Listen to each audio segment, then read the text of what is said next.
Charlene, Joe's not going to be here?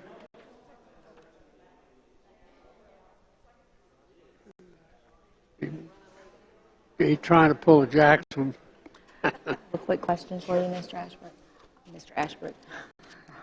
I'm sorry. Each time I'm going to ask for a motion from the commission. Yeah, that's why I'm making Well, good afternoon, Mr. Jackson. How are you? And then on the quasi hearing, I don't need a motion. That's right. You're the guy.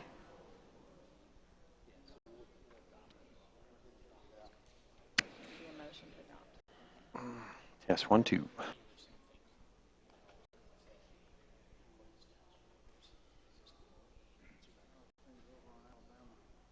Quiet.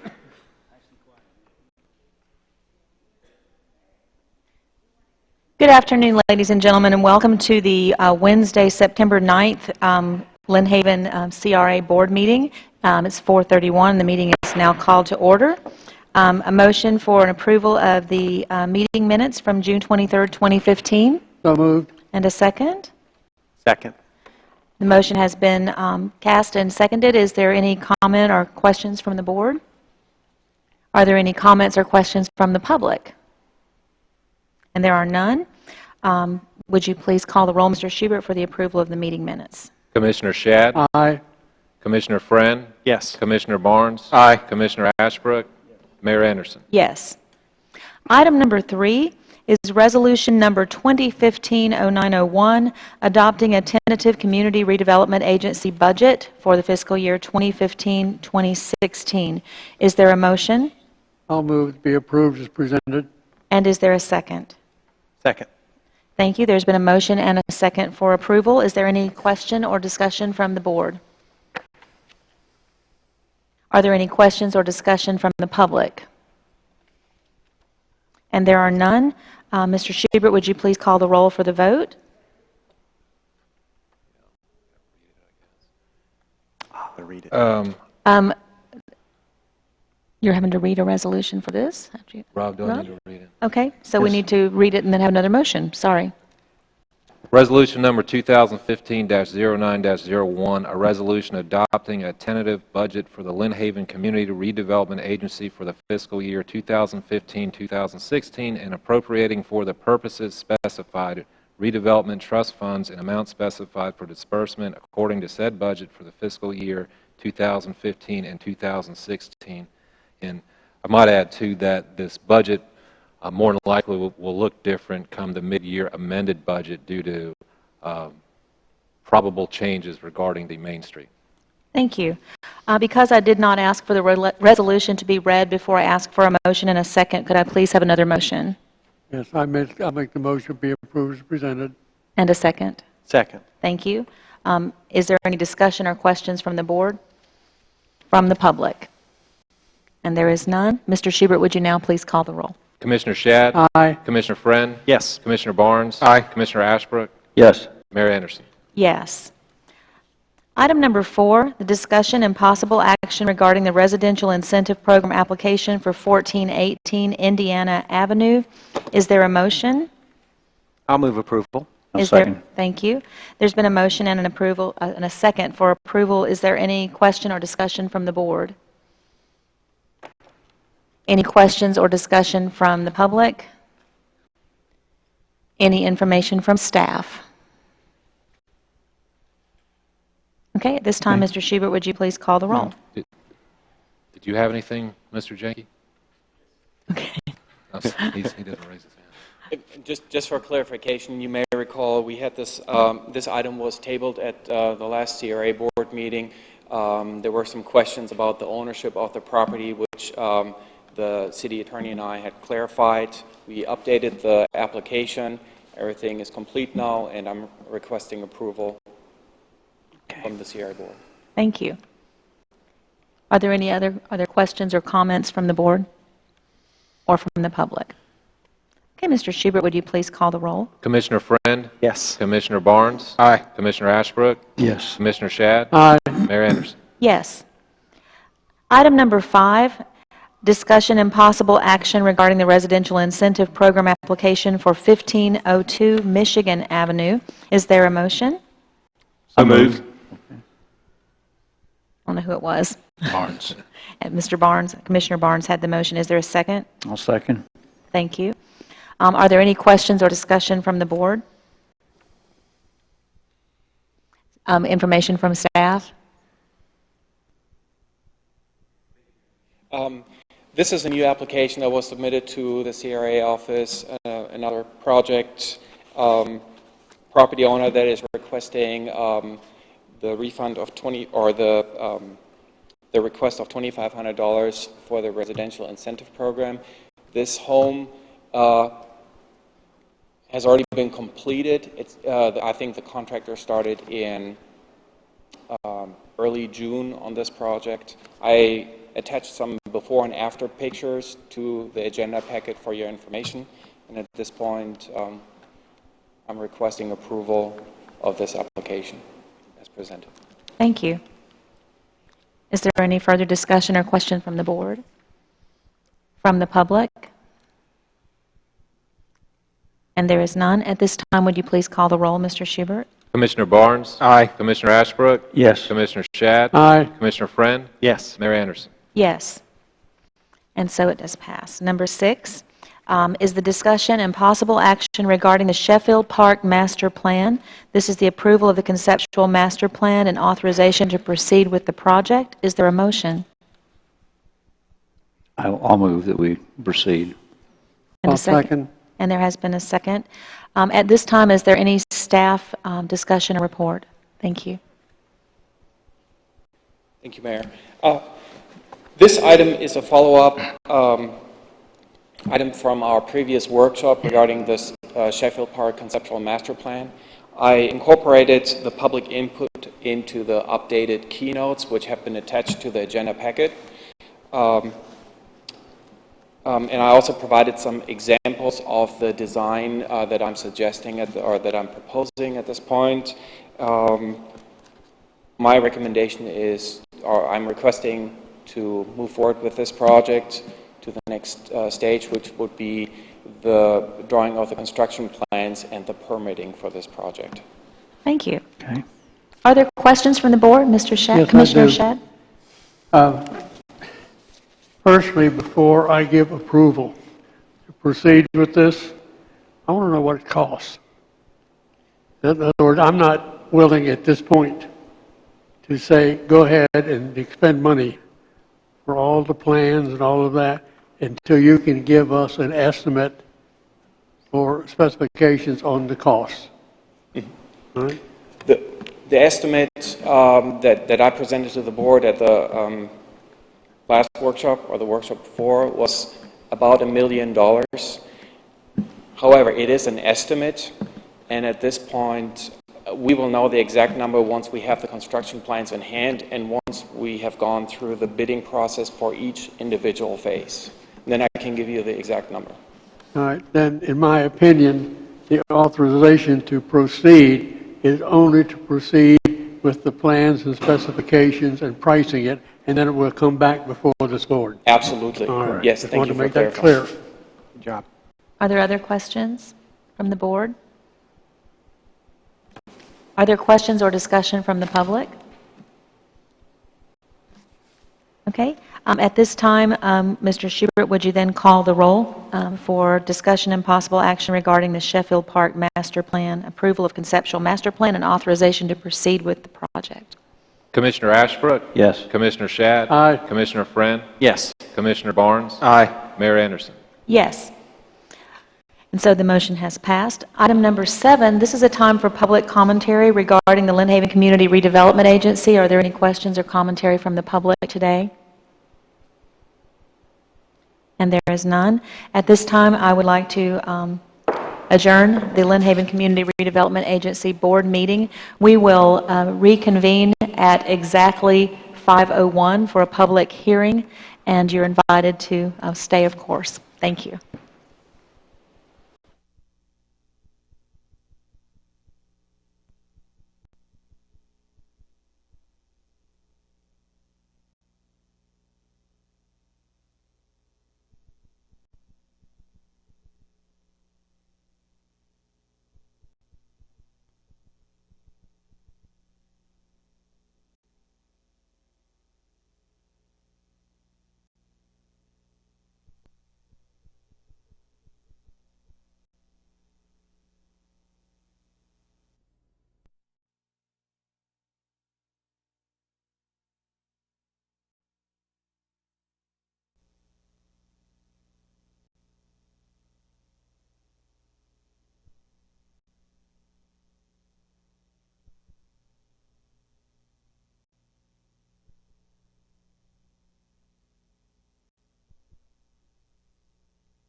It's time to get the show on the road. Oh, that's why we got to do it at 5:01. I believe there's people that go to these meetings and they'll watch their clock to make sure and then report to the Department of Revenue if they started at 4:58.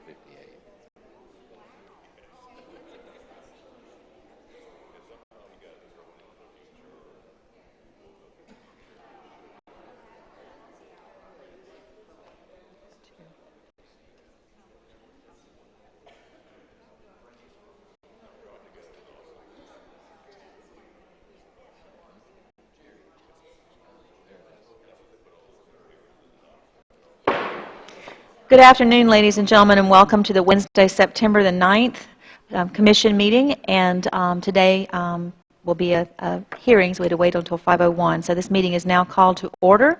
And at this time, if you would stand with me, please, for the invocation. At our second meeting, we will have a Lynn Haven Elementary student here to do the invocation and the flag for us, but today I'll be doing it for us. Father, we thank you for bringing us together as the citizens of Lynn Haven and for this opportunity to work together as we move forward in the city. We humbly ask for your assistance and guidance as we move through this process. Bless everyone who's here today and their families. In Christ's name I pray, amen. Would you please join me now for the Pledge of Allegiance to the flag? I pledge allegiance to the flag of the United States of America and to the republic for which it stands, one nation, under God, indivisible, with liberty and justice for all. Thank you. You may be seated.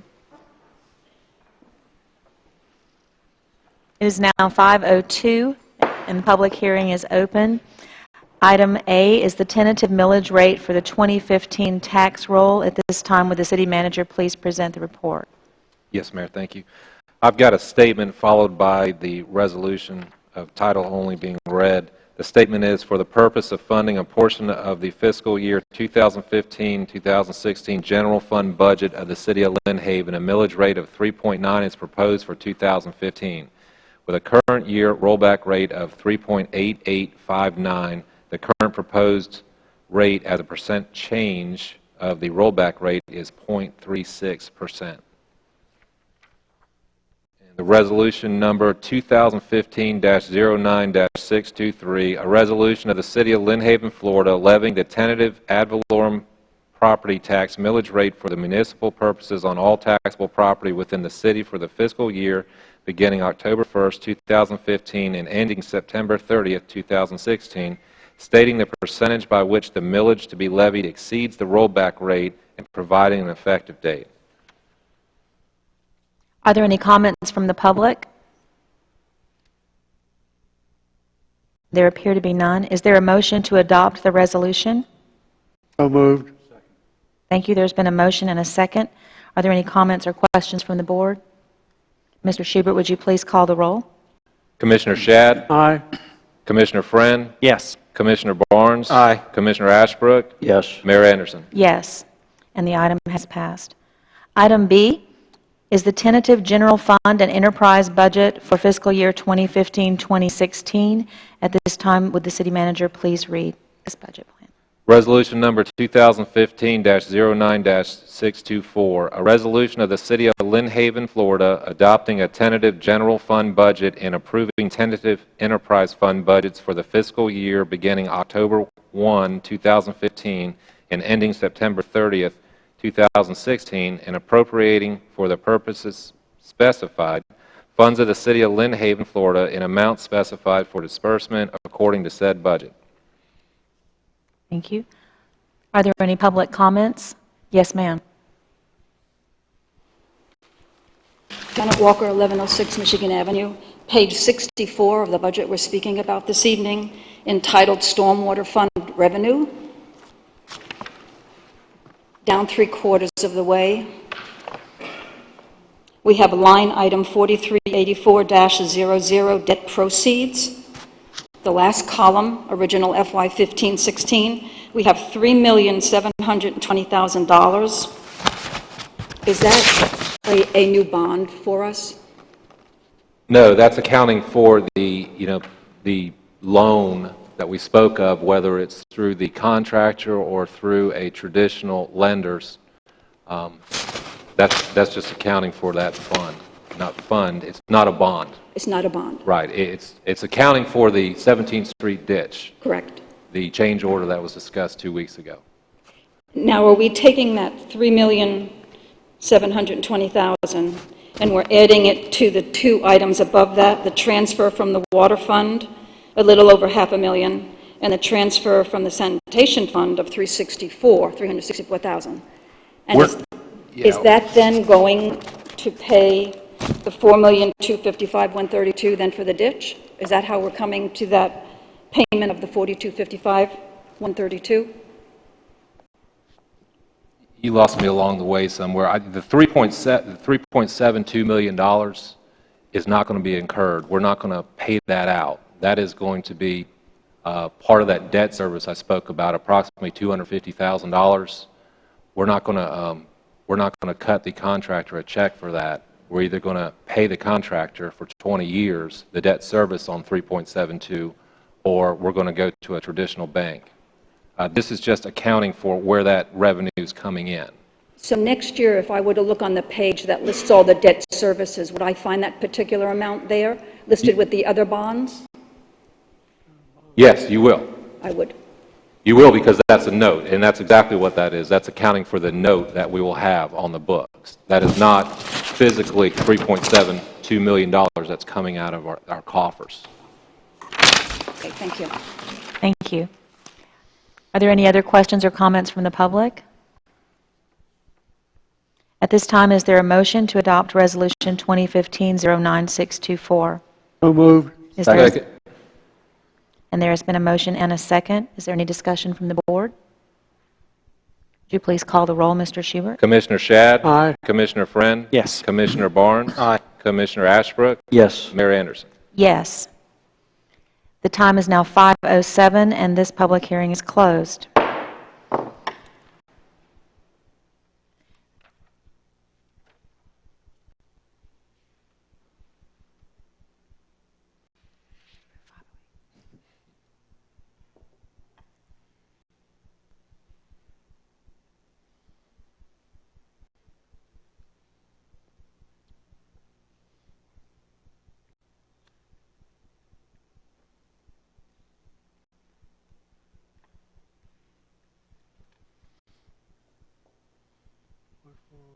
The time is now 5:08, and item number 4, the public hearing is open. The first item is item A, tentative community redevelopment agency budget for fiscal year 2015-2016. Is there a report from the city manager? Resolution number 2015-09-625, a resolution of the City of Lynn Haven, Florida, adopting a community redevelopment agency tentative budget for the fiscal year beginning October 1, 2015, and ending September 30, 2016, and appropriating for the purposes specified funds of the City of Lynn Haven, Florida Community Redevelopment Agency in amounts specified for disbursement according to said budget. And I would also add the same caveat like we did at the CRA meeting, that more than likely during the mid-year amended budget, it'll look different based on the proposed changes that we're hearing from the Main Street Board. Thank you. Are there any comments or questions from the public? Yes, sir.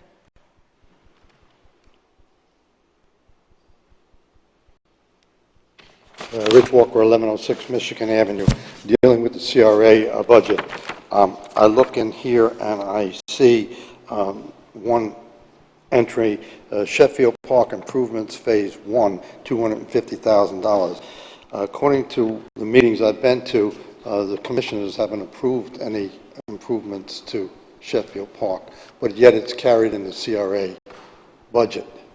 And that budget ends in 3 weeks.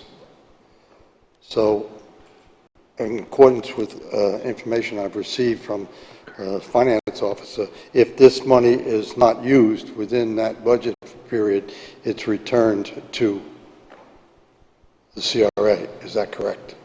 Mr. Schubert, Yes. would you like to? Okay. Right. So we have 3 weeks left to approve the Sheffield Park Phase 1. If it's not approved, then that money will be returned or carried over. This is for the coming fiscal year. This is for 15-16. Yeah, that's right. Are you saying that there was $250,000 in the 14-15? No, it's in here for the 15-16, okay? 15-16. But it hasn't been approved yet, so we're going to be waiting till next year for approval? Till October 1. Okay, all right. Also, thank you. Also for that, listed in the budget is operating expenses for the CRA. If you look on the page, I have 61, the personnel schedule for the CRA for all the budgets since the start of the CRA. It lists the CRA director, none. Total full-time employees, people, none. Total part-time, none. Most of the capital outlays are listed. Operating expenses are listed for this 2015, 2016 will be capital outlay $250,000 for Sheffield Park. But the operating expenses are supposed to cover salary and employees. There are no employees. Can somebody tell me where that $100,000 goes? What it's used for? And I don't have to be specific about this year coming up, but last year also. Number. Yeah, I mean, there's one employee paid out of that, and that is the director. What page are you on? According to the paperwork here, there is no CRA director. Say again? I'm on page 61 of this would be the tentative one, but according to that and all previous budgets for the CRA for the last 4 years. And what employees do you have? There's no CRA director, but operating expenses $100,000. And I'm trying to figure out where that $100,000 goes. On my page 61 is the sewer, but you know, if I turn to 74 and I'm on the personnel schedule for CRA, I've got a CRA director and there's nobody listed there. In the new budget that you just approved, this is your tentative one. Page 73, operating expenses. Okay. Operating expenses for CRA is $165,100. If you go back up and look at the schedule of the people that are employed in the CRA on page 74 of the year 2015, 2016, you will see CRA director, none. Total full-time employees, none. Total part-time, none. Total positions, none. Correct. Sheffield Park listed, which we just went through. And operating expenses for the CRA for the year 2015, 2016 will be 165, if I remember rightly, 141,000, correction, $165,100. Okay. Those operating expenses are supposed to cover the salaries, et cetera, et cetera. There's nobody in that office. Right. If there's nobody in that office, they don't use anything. Right. So why do they have $165,000? There's somebody in the office, they're paid out of the main street because they have to have a full-time employee. I can tell you, you know, professional services or other, that $145,000, $60,000 is for the CRA plan update. 35 is planned for the McMullen Library. And there's a sewer line for $50,000 that's also planned as part of that $145,000. The rest of the expenses are associated with a CRI director who also doubles as the Main Street director. And, you know, we've talked about it and you've been at the meetings. That's probably going to end, like I mentioned, with the amended budget in April, mid-year. Thank you. Sure thing. That takes care of that question. Once I got on the same page with you, we were fine. Thank you. Is there a motion to adopt Resolution 2015-09625? So moved. Is there a second? Thank you. Is there any discussion from the board? Mr. Schubert, would you please call the roll? Commissioner Ashbrook? Yes. Commissioner Shad? Aye. Commissioner Friend? Commissioner Barnes? Aye. Mayor Anderson? Aye. And this public hearing is now closed at 5:14.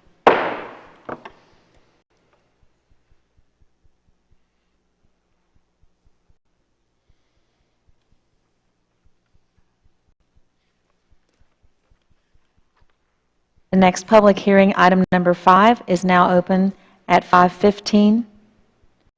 The first item, item A, is the tentative Main Street budget for fiscal year 2015-2016.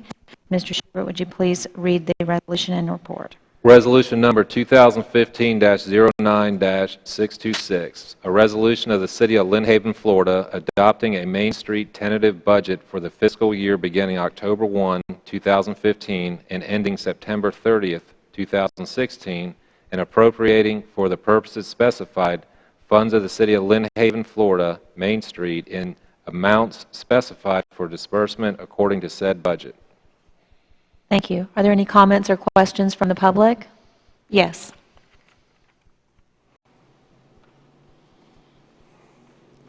Rich Walker, 1106 Michigan Avenue, on Main Street, dealing with the conversation we just had, dealing with CRA. You stated the fact that the Main Street employee doubles as the CRA director, and he is paid by Main Street. According to his W-2, that's not correct. W-2 comes from the City of Lynn Haven. Will this be taken care of in the meetings that we're going to have dealing with Main Street? I believe so. Thank you. Thank you. Is there a motion to adopt resolution? I'm sorry. Is there another comment or question? I'm sorry, sir. Thank you.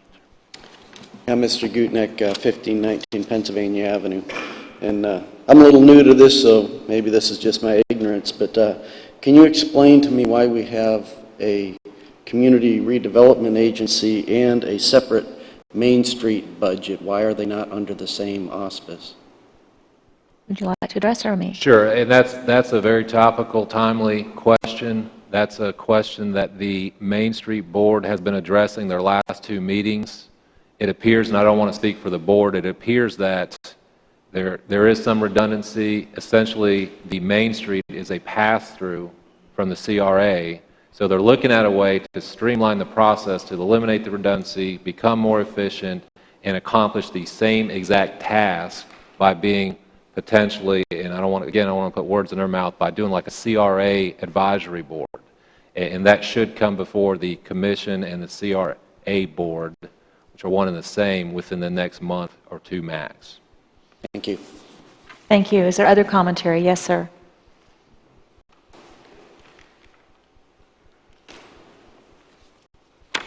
Dan Johnson, 1115 Michigan. Can somebody explain to me what this Main Street is? Because it is Main Street Incorporated, a separate company. And we are transferring $300,000 a year to them. I think it's quite illegal. So, what do they serve us if we've got the CRA doing the same thing? If I may address, I have been attending the Main Street Board meetings for the last couple of months and having input during the commentary because these questions have come up time and time again since my taking office as mayor. And I also, I don't believe that anything necessarily illegal has taken place, but I think that the way it is set up has given rise to many questions. I don't think it's necessarily followed the path that many of the citizens felt that it should be following based on what they were told in the beginning. And so my question has been to Main Street, would they consider becoming a different entity, dissolving the entity? That was up for discussion at the last Main Street Board, and my understanding from what they said at the board meeting was that they would be spending the next few weeks working out a proposal to the City Commission to bring before the Commission to basically dissolve Main Street and to become an advisory board to CRA. That is my understanding of the meeting. It was not, that's not official, that's just the understanding that I had when I attended the board meeting. Maybe Mr. Schubert could follow up if you'd like. My understanding, you can't say much if you go to the board meetings. You never know when they are, so the public gets no input. That's changing, and I didn't mean to interrupt you, but at the last board meeting, everyone who was at the meeting was allowed to speak. I stood up several times and asked questions. I was treated cordially, and so were the other people who were there, so I was quite pleased with the reception that I received, and if I would encourage you to attend the next meeting, if you're able to, and to ask the same sorts of questions that you're asking now, and I think you're going to be very satisfied with the direction they're headed. All right, thank you. Thank you. Are there other questions or comments? Yes. Ben Jenke, 503 West 10th Street. Maybe just as an add-on, our next Main Street Board meeting has been scheduled for September the 24th at 3:30 in the afternoon, right here in this place. And Okay? everybody is welcome to come to the meeting. Okay. If you didn't hear Mr. Yankee's comments, the next Main Street Board meeting is scheduled for September 24th at 3:30 in the afternoon here in the chambers, and the public is invited to attend. Is there any other question or commentary from the public regarding the tentative Main Street budget? Any comments from the board? At this time, is there a motion to adopt Resolution 2915-09626, the tentative Main Street budget? So moved. Is there a second? Second. Thank you. There's been a motion and a second. Would you please call the roll, Mr. Schubert? Commissioner Shad? Aye. Commissioner Friend? Yes. Commissioner Barnes? Aye. Commissioner Ashbrook? Yes. Mayor Anderson? Yes. And the motion has passed. It is now 5:21, and this public hearing is closed.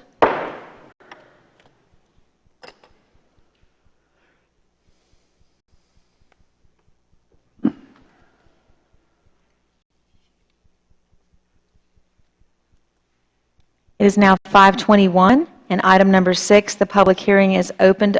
Development Order DO 15-3, the Emerald Coast Fellowship Edition, 4102 Highway 390 West. This is a quasi-judicial hearing, and we have a report from staff. Thank you.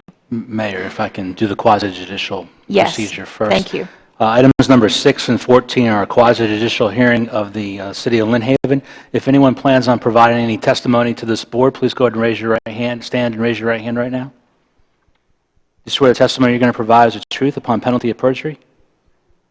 Thank you. And if any board member has had any ex parte communications regarding item number 6 or 14, please go ahead and disclose it on the record now. I have had none. I've had none. None. None. None. Thank you, ma'am. This is a development order application from Emerald Coast Fellowship Church. What they would like to do is construct an addition to their existing church building. The location is 4102 Highway 390 West. Total size of the property is 6.12 acres, and the current land use on the property is public. The agent who submitted the application was Todd Tyndall, but I believe that we have both James Commander and also Mike Harper from Buchanan and Harper, the engineer, here today. The addition will be 5,418 square feet and will be constructed within the limits of an existing paved area that's used for parking currently. This is the location map. I think you're probably all familiar with where it is. It's in between Jenks and Highway 390. This is the aerial of what's currently on the property right now. The proposal is to construct the addition on what would be the bottom of the building here. When you look at the entire buildings here, it would be on what would be the south on this particular aerial shot. There's a little tiny red dot there that I placed there. There's parking there right now. That's where the addition is going to be. And then some existing gravel parking is actually going to be turned into a paved parking area. The addition on this diagram is on the left-hand side, and that dark grey area is going to be the improved parking. And again here, you can see the addition with a little dot on it, and that grey area is the improved parking. There is no requirement for any additional stormwater permits for this addition, because initially when they were granted their permit for a stormwater pond, that pond was constructed large enough to accommodate this addition. They had impervious there. As I said, most of it was parking. Now they're just pulling out that impervious, putting the addition there, which will be a kitchen. So it's not going to increase the traffic capacity. It's for improved facilities. Are there any questions from the board? Any questions from the public? It's 5:25, and the public hearing is closed. Item number 7 is a second public hearing, Development Order DO 15-4, Ace Home and Garden Center at 520 Ohio Avenue. This is a quasi-judicial hearing. Mr. Jackson, would you please swear in the persons who... Yes, ma'am. Items number 7 and 15 are quasi-judicial hearings of the City of Lynn Haven. If anyone plans on providing any testimony before the board, please go ahead and stand and raise your right hand. You swear the testimony you're going to provide is the truth upon penalty of perjury? I do. Thank you. And if any board members had any ex parte communications regarding items number 7 or 15, please go ahead and disclose that on the record. I have none. I've had some discussions with the owners. I've had none. I've had none. I've had none. Thank you, ma'am. This is also a development order application. The applicants are Stephen Smith and William Head. Their agent is Jeffrey Peterman, who is from Panhandle Engineering. He's the engineer for the potential project. The location is 520 Ohio Avenue. The size is 2.24 acres, and the current land use is commercial, and it is located in the CRA. Again, I think this is a parcel that most of you will be familiar with. The request is a development order approval to convert the current vacant 6,869 square foot vacant building, which was Gibbs Marine. I think we're all familiar with the Gibbs Marine site. Into a 9,805 square feet Ace Hardware store and garden center. What they intend to do is add 2,936 square feet onto the existing building, but they are also going to put proper parking facilities there, landscaping, and on the back portion of the parcel, which is on Florida Avenue, they're going to be locating a stormwater pond. So this just shows the location, 5th Street and Ohio. This is the aerial showing what's currently there right now. So the building there in the bottom right-hand corner is going to be extended with that addition, almost 3,000 feet. And then the parking is going to be improved. There's going to be proper striped parking, paved, landscaping around the perimeters and the vehicle use area. And then the stormwater pond, as you can see, there's no stormwater facilities on that site currently. The stormwater facilities are going to be located on the back portion, that parcel that's on Florida Avenue. And you can see here on the bottom right-hand side, that's that back. So at the top is Ohio, at the bottom is Florida, and the stormwater pond is going to be constructed at this time, along with all the other improvements, and will be large enough to accommodate any further development that should occur on that back parcel. This is a rendering of what the building is proposed to look like, the east and the south, and then the west. So as you can see, it really will be an improvement to that vacant site. Thank you. Thank you. Any questions from the board? And because this is an item on the agenda, I'll have questions from the public at that time if there are any. The public hearing is closed at 5:28.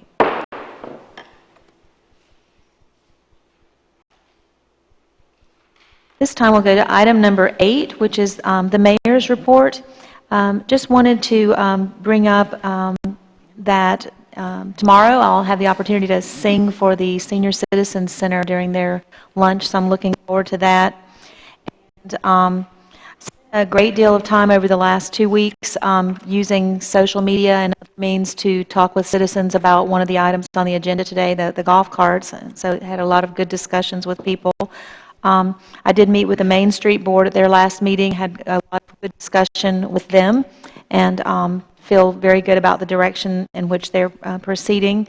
And 2 events that are coming up over the next 2 weeks.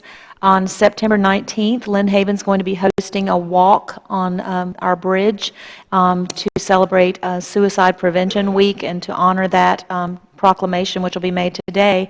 And then also the following weekend will be the Shaddai Shrine-sponsored paper sailboat regatta at Porter Park, and that will be September the 26th. And it's going to be quite an exciting event. There's still room for lots of teams if you have children or grandchildren who would like to enter into that. They actually build these boats and sail them. Their only requirements is a lot of cardboard and duct tape and some paint if they want to put those together. So this is going to be very exciting, and I'm excited to be part of all of it. Commissioner Shad, do you have a report today? I have no report. Commissioner Ashbrook? I have no report. Commissioner Friend? Yes, ma'am. A couple of things.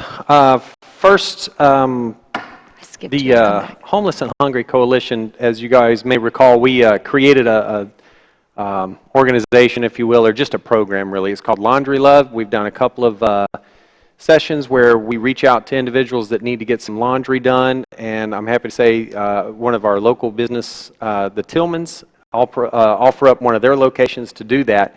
But on October the 8th, I just want to mention it so I don't forget. I know we have another meeting, but anyway, October the 8th, we're going to do another Laundry Love session, and that's going to actually be for veterans this time. So pretty excited about that. I'll probably mention it again. So if you know any veterans that need some laundry, October the 8th.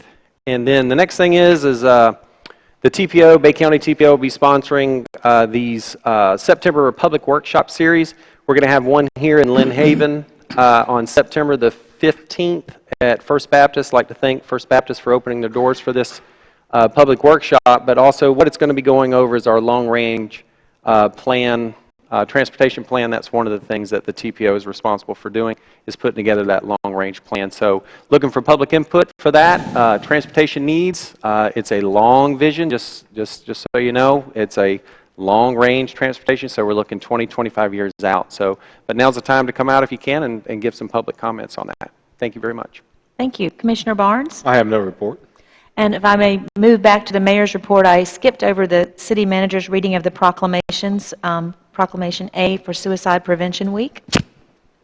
Proclamation. Whereas in Florida, suicide was the 9th leading cause of death in 2013, and whereas suicide ranked among the top 5 causes of death in Florida for 15 to 54-year-olds in 2013, and whereas 2,892 Floridians lost their lives to suicide in 2013 at an average age of 8 people per day, at an average, of 8 people per day, and whereas suicide is the leading cause of death amongst military personnel, and whereas in the United States we lose a person to suicide every 17 minutes, and whereas suicide can be prevented through early identification and management of mental health care, connecting individuals and communities to available resources, and improving and increasing training resources, and whereas organizations such as the American Association of Suicidology and the Florida Department of Health, Florida Suicide Prevention Resource,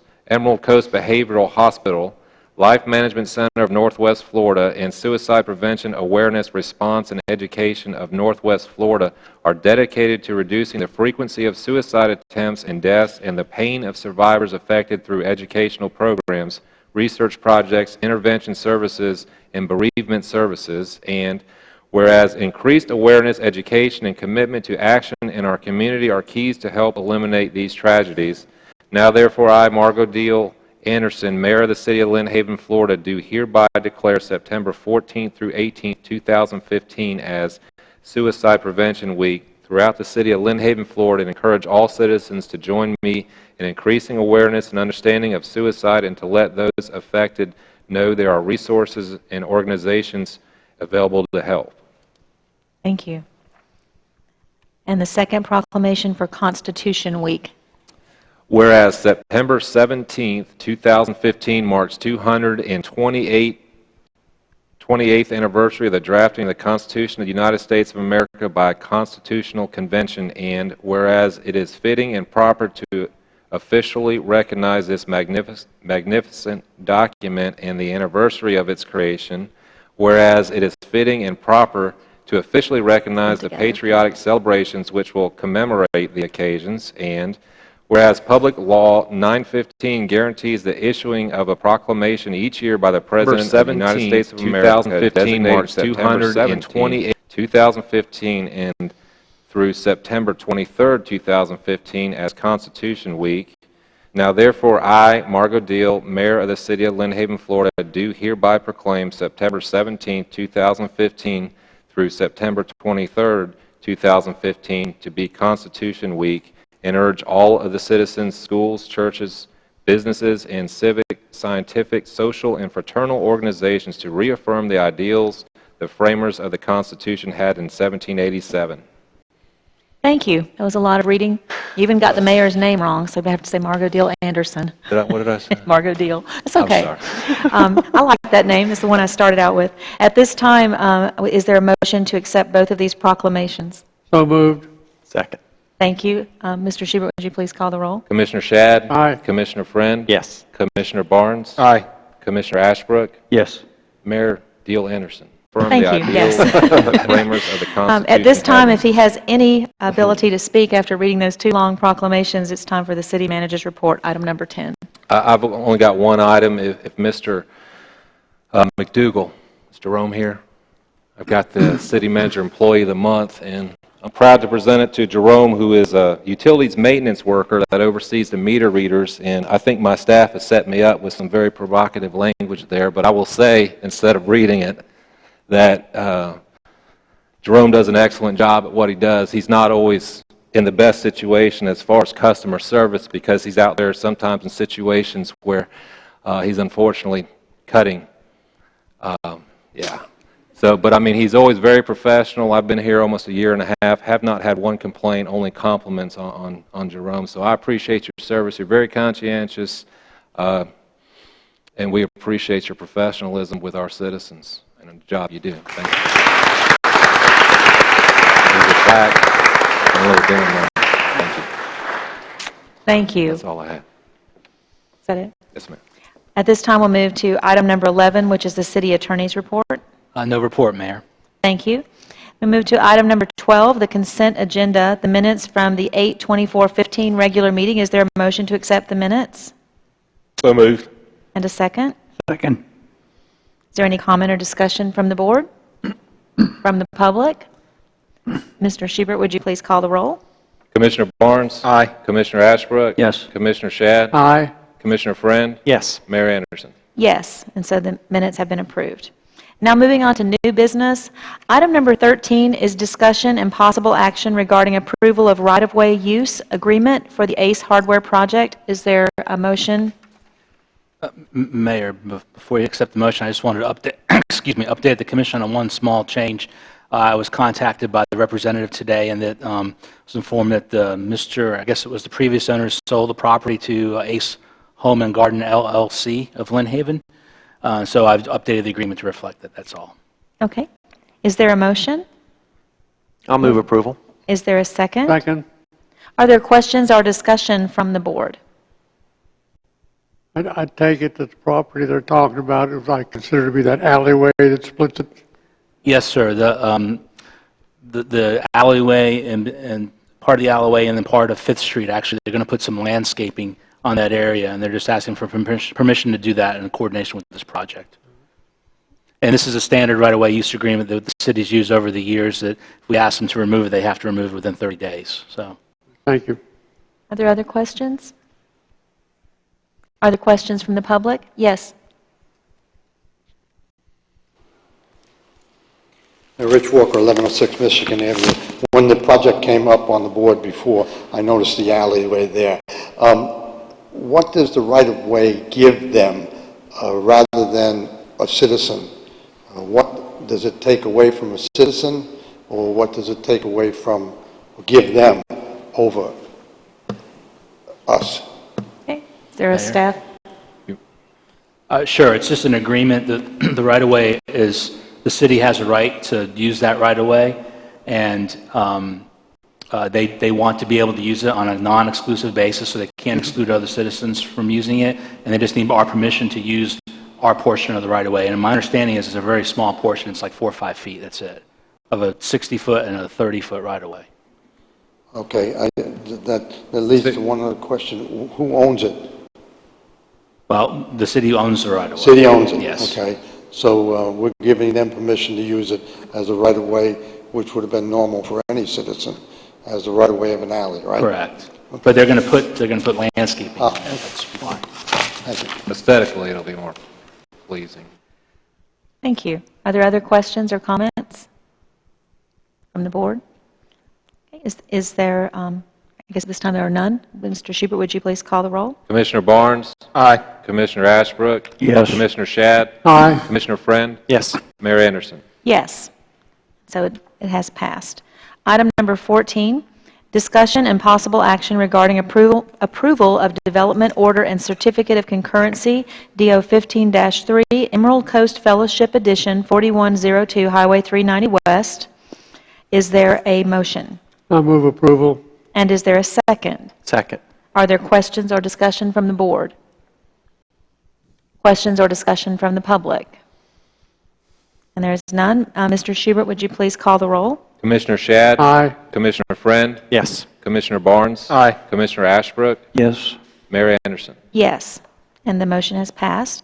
Item number 15 is the discussion and possible action regarding approval of development order and certificate of concurrency, DO 15-4, the Ace Home and Garden Center, 520 Ohio Avenue. Is there a motion?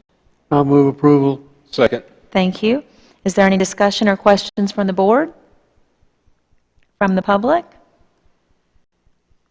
And there is none. Mr. Schubert, would you please call the roll? Commissioner Shad? Aye. Commissioner Friend? Yes. Commissioner Barnes? Aye. Commissioner Ashbrook? Yes. Mayor Anderson? Yes, and the motion has passed. Moving on to item 16, discussion and possible action regarding approval of Abington Commons Conceptual Master Plan, 96 units affordable senior housing, southeast corner of 26th Street and Minnesota Avenue, and we have a staff report.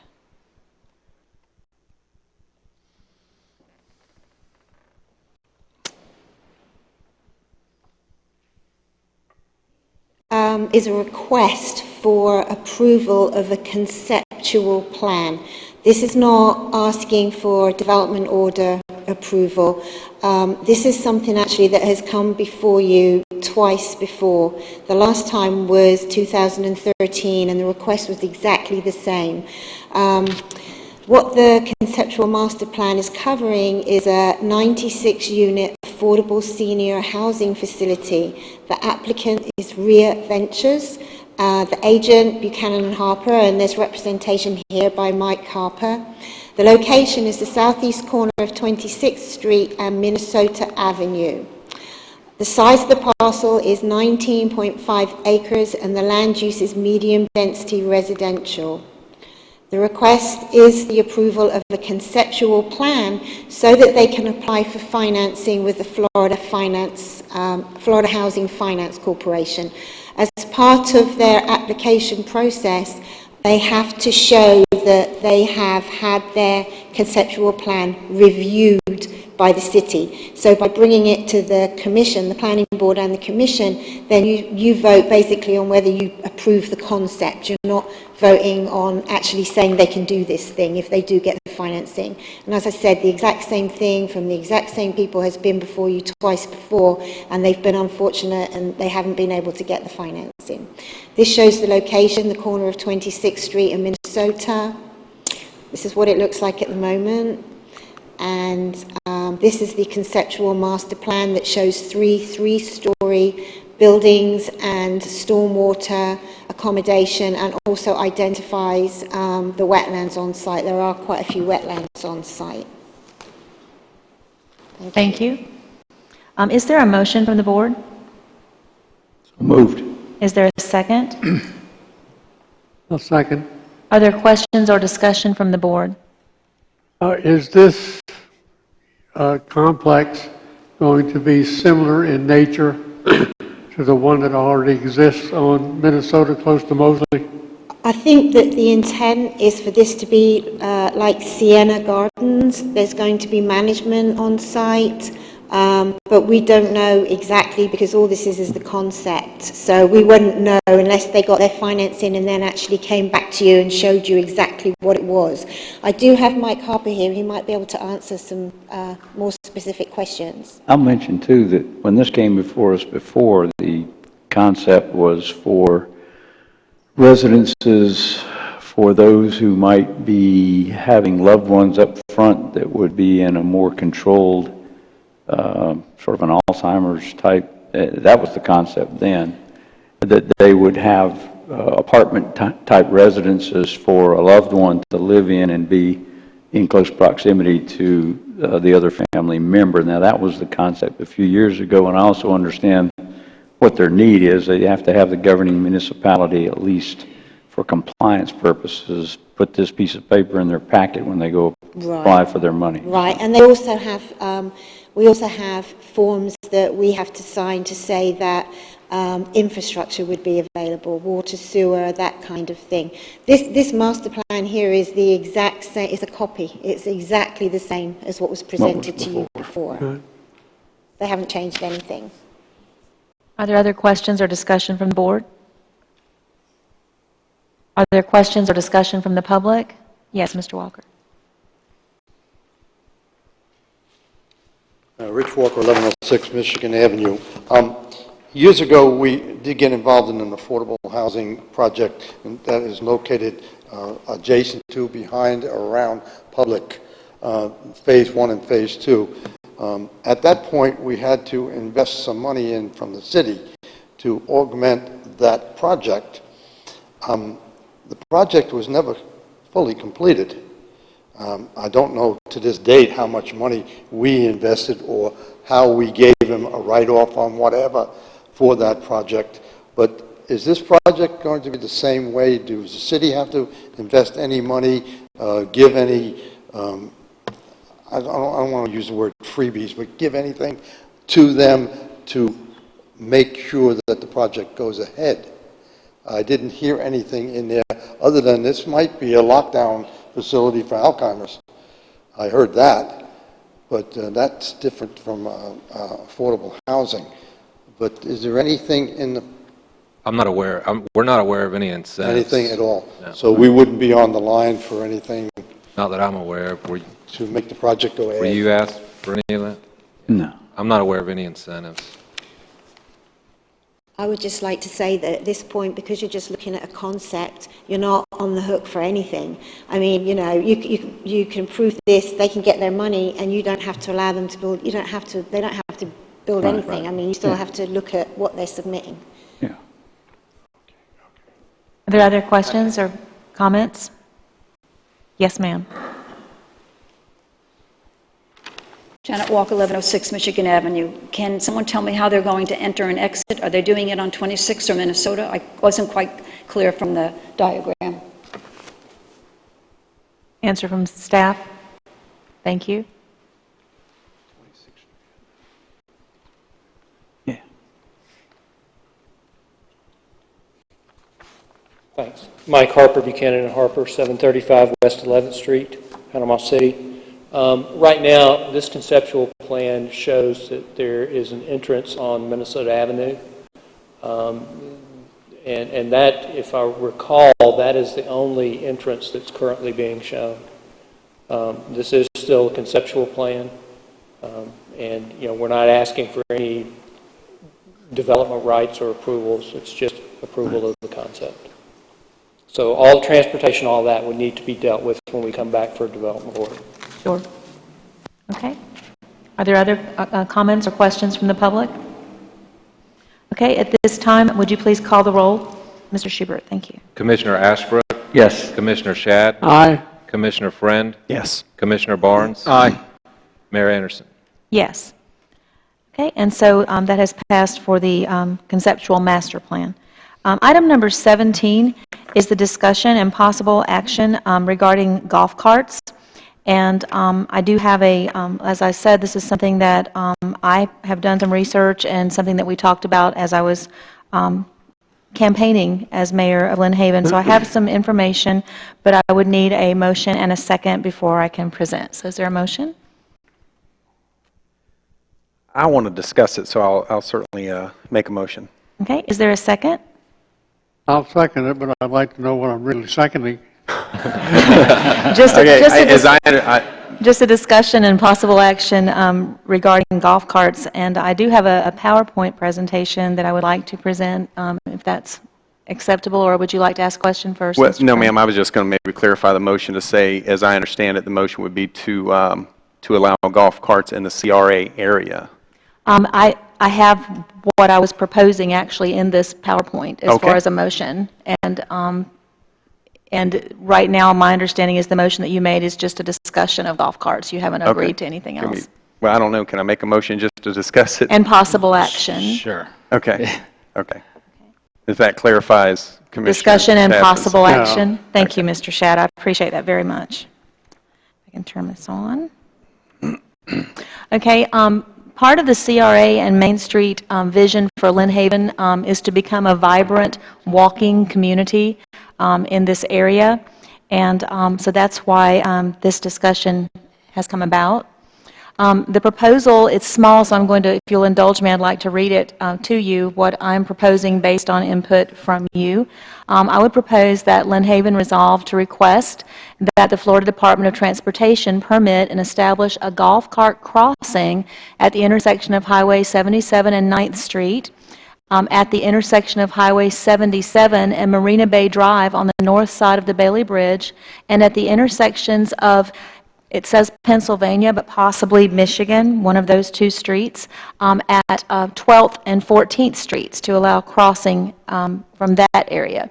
The county manager has the authority to establish crossings on the county roads, and if you know what I'm talking about, that's 12th and 14th, which are both pretty busy streets and they're county roads, and if you live from 14th to 17th Street, or if you live on this side and you're trying to cross, we don't really even have a place that I feel comfortable on my bicycle or walking to cross, and I do a lot of that. And so this, could kind of kill two birds with one stone, if not a good word to use, I guess. But the second paragraph, I would further propose that Lynn Haven adopt a change in the current golf cart ordinance regulating the use of golf carts and expand the area for golf cart use to include the CRA area, as well as all neighborhood streets within the city limits of the City of Lynn Haven with a posted speed limit of 30 miles per hour or below. The current policy excludes and isolates the oldest neighborhoods in Lynn Haven where posted speed limits are without exception below 30 miles per hour, with most at 25 miles per hour. And then the final, I would also propose that golf carts be allowed on the Old Bailey Bridge to allow senior citizens, small children, and those with other handicaps easier access to fishing and enjoyment of the park, and to allow the Marina Bay community area to cross the bridge to enjoy the parks and historic areas of Lynn Haven. So it's kind of a long proposal, and I'll go back and revisit it if we need to. These are the neighborhoods in which golf carts are currently permitted in Lynn Haven. I did have a map outside in the lobby if anybody wants to look at it to kind of see where these are. But golf carts are permitted in all of these areas now by our city ordinance. The current Lynn Haven ordinance excludes the older established neighborhoods. Use is permitted within 1/2 mile of a bona fide golf course. Golf carts are permitted to operate on city streets within a 1/2 mile radius of any limited access subdivision that contains a bona fide golf course only when such golf cart is being used for transport to or from such golf course. Prohibited streets, golf carts may not operate upon any city, county, or state street within the City of Lynn Haven unless permitted by the above section. Golf carts shall not be permitted to travel along or cross any state highway or county road in the city unless such use is authorized by resolution of the Bay County Board of County Commissioners or the Florida DOT, and the road has to be marked with official signage.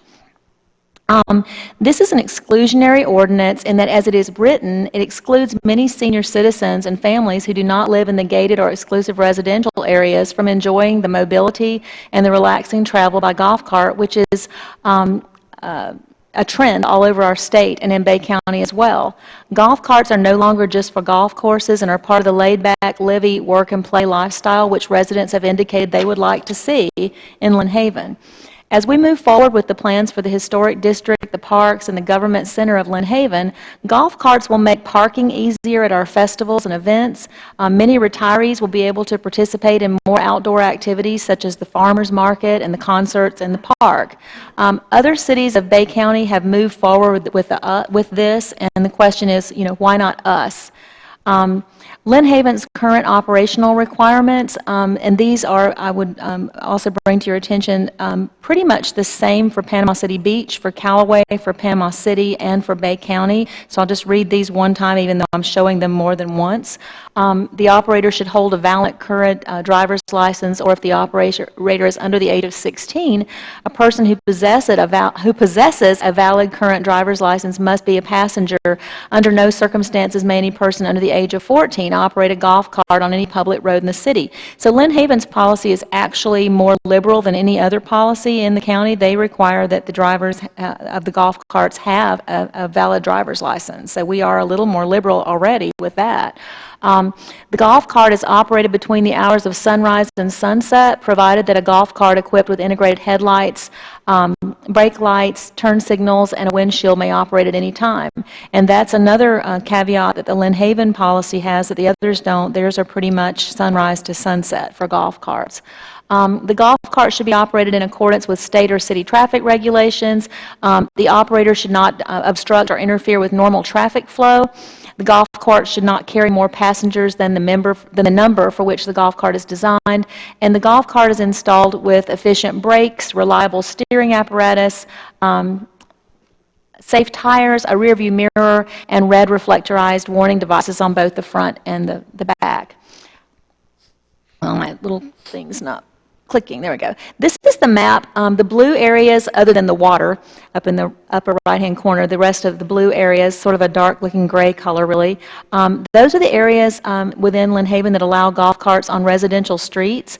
The pink areas are city limits, and then the tan area up in the left-hand sort of corner is the CRA area of Lynn Haven. So you can see there are quite a few areas in Lynn Haven already where the residents enjoy this and are able to ride on the golf carts. Panama City Commission has approved golf cart use in the Cove area, and they're presently in the process of first and second readings of the ordinance to approve them in the Millville area, south of US 98 and west of East Avenue, which is a pretty broad area. Mayor Greg Brudnicki stated that the city allows golf carts in the Cove area neighborhood, something he says has not caused any problems. He also said that he's kind of partial because he lives in the Cove and uses a golf cart. I don't think we can restrict Millville. It's been successful in the Cove, and we haven't had a problem. That's a direct quote from a News Herald article. And then Bay County allows golf carts on all public roads within those portions of unincorporated areas of Bay County south of the Intercoastal Waterway and county-owned roads contiguous to the city of Callaway, because Callaway also allows golf carts. Bay County prohibits operation on certain roads, those again that are a U.S. highway, a state road, or a county road, any road in which the speed limit exceeds 30 miles per hour, and Wisteria Lane is excluded. Golf carts shall be authorized to cross roads specified above only at such points designated by FDOT or Bay County. The county manager has the authority to designate and mark county road crossings. Panama City Beach golf carts, they're allowed to operate on any street within the city of Panama City Beach except the following, and they list those east-west streets and north-south streets, which if you look at those are those busiest venues in Panama City Beach. Panama City Beach golf carts, they're permitted to cross streets listed at the points, again, that are approved by DOT or the county, and then they list their operator requirements, which are very similar to ours. Callaway, they allow them on streets which are subject to the jurisdiction of the city of Callaway and not a county, state, or federal roadway, and which have a speed limit of 35 miles per hour or less, as depicted on their map, and you can see that on the Callaway website. Boat Race Road is excluded. They're not allowed to ride on that road. And then Lynn Haven, again, I just wanted to point out that our mission statement for this area that we're trying to revitalize and that many of us live in, promoting a family-oriented, walkable community with a vibrant, small business-friendly downtown area while preserving our local small-town heritage. And then these are some comments made about safety and golf carts. The first one is my personal statement, so it has some probably slant and opinion to it, so I'll say that right out front. If the 25 mile per hour and 30 mile per hour speed limits are enforced in our neighborhoods in Lynn Haven by the Lynn Haven Police Department, residents, particularly senior citizens and children, will be much safer whether they're riding in golf carts, walking, bicycling, or just pulling out of their driveways. Residents currently walk as well as ride bicycles, wheelchairs, hover-rounds, skateboards, scooters, and motorcycles in Lynn Haven on state and county roads, on sidewalks, and when crossing at intersections and without intersections. Golf carts would only be driven within the city limits on residential streets, crossing county or state roads only at very limited, designated, and marked crossings by the county and or the Florida Department of Transportation. Golf carts would promote the relaxed, slower-paced lifestyle, which will increase the enjoyment of all residents of our beautiful little city and are part of a growing trend in all parts of Bay County. And the initial permit requests for suggested crossings of county and state roads, I've been speaking with people from both agencies, with Bob Micah, who is the county manager, about the county road crossings, and with two gentlemen from the Florida Department of Transportation, whose names I'll flash up there in a minute. But a crossing at Highway 77 and 9th Street would allow, and that's right out here, would allow residents to move back and forth between the east and west sides of Highway 77. Highway 77 is part of our town, and it cannot be seen as a detriment to the growth and enjoyment of our historical and park areas. The only detriment is that the traffic is allowed to drive through our town in excess of the posted 35-mile-per-hour speed limit. If that was enforced, it would be a lot safer for all of us. The crossings at Pennsylvania and 12th and Pennsylvania and 14th, and also if you're driving down and you look at Pennsylvania and Michigan, those two streets, they're closest to City Hall, there are probably pros and cons for one over the other. The Pennsylvania street is right where there's a turn lane really just beyond it coming on to 77. So Michigan might be better. It would be something that the county could look at and tell us. But we definitely need a crossing, whether you're on a bicycle or a golf cart, on 12th and 14th Street to be able to go from north to south in the CRA district. And then the crossings across 12th and 14th would allow seniors to travel along Pennsylvania Avenue from the park and the Senior Citizen Center. It would be access for those north of 12th and 14th Streets to travel to city government buildings and to cross over to the businesses on Ohio and Florida. There are currently no designated crossings within the CRA district for these two streets. And this would improve safety as a golf cart crossing for those on bicycles as well. Several churches are also located on these two streets, and I attend some of those churches as a visitor, and I notice that there's a lot of difficulty because some of the people walk to church or come on other different kinds of transportation.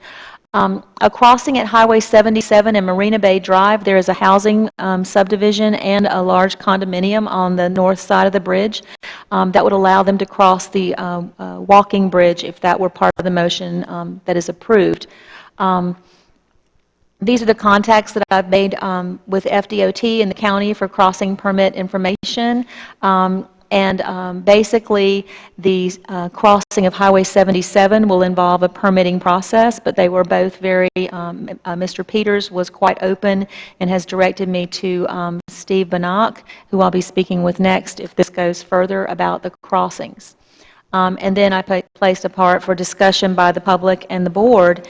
And one final comment that was made to me just this morning by someone here in Lynn Haven was that while many residents cannot afford an automobile, a golf cart is a very affordable manner of transportation to allow people to come to the park or the farmer's market or to the post office, or not the, excuse me, the city hall to pay a bill, or the senior citizen center. So anyway, that is the mayor's pitch based on many of my opinions, many of residents' opinions, and at this point I would invite the comments, questions, or discussion of the board, and then we'll have comments and discussion from the public. Thank you. Thank you so much for allowing me to do that presentation. I appreciate that. I do have some stuff. Thank you very much for the presentation. Very well done. I guess my first question is really for the lawyer, and he may have to do some research on this. But if FDOT approves, I guess if it's an application process, if they approve the crossover, does that relieve the city of liability or no? You want to address or what they told me? I mean, if you talked with them, that would be interesting to hear. The city is never relieved of liability, whether I'm walking across the crosswalk by myself, or if I'm in a wheelchair at the crosswalk, or if I'm on a skateboard. The city is liable for what happens in the city. That was the answer I got. And I'll let the attorney go from there. Regardless of the road or... Well, I or mean, the as you know, you ordinances can that get govern- sued for by anybody for anything. Yeah, but it's winning that is what I'm worried Yeah, about. and you know, lawsuits against government agencies for government functions like road stop signs are generally difficult to bring, but it doesn't mean they can't be brought. And as the mayor said in FDOT, I mean, if it's something that happens in the city and it has to do with some kind of public function, it's possible we could be sued. But, you know, the fact that it's on a state highway system and they approve the crossing, that would help relieve some of the liability, I think, but we would still be on the hook. Okay. And then, Mayor, if I understand it correctly, then if we approve the new area for golf carts, would it be upon approval of the crossovers, or do you want the areas approved with or without the crossovers? My motion would be to approve the areas without initially, because people could, you know, be enjoying their, you know, their As we make area as applications. the other areas are doing now, you know, with the same Yeah. kind of enjoyment, and then as the crossings are approved. And the county, Mr. Micah, did not sound like that would be a very difficult process at all. For the county? Yes. Perfect. And then as far as, let me make sure I understand the area, because we've got the CRA area, and are you proposing beyond the CRA area? Yes. And, Okay, good. I'm proposing, as I said in the PowerPoint, all the residential areas of Lynn Haven with speed limits under 30 miles per hour, Okay. with the exclusion of those county roads, 14 and 12th Street, because as it is now, it really is exclusionary that some areas of Lynn Haven, the residents have that opportunity, and for example, in my area, we don't. Right. Yeah, and I can appreciate that. I was obviously very involved in the first round of getting the golf carts approval, and I think the commission did a good job on making a concession. And what we did was we started by putting it in areas that were confined and/or developed residential areas. But I guess I just don't understand what the CRA part is in there for then. So really, the CRA part doesn't really make any difference, does it? Well, the CRA would be the reason, I ultimate agree. reason. Well, for in the parks, I agree with that. Yes, Yeah. because Okay. that's where all of our festivals and block parties and activities Right. and the building, and the CRA encompasses our three parks, our Cane Griffin, our Porter, Right. and our Kensal parks. It'll encompass Florida Avenue.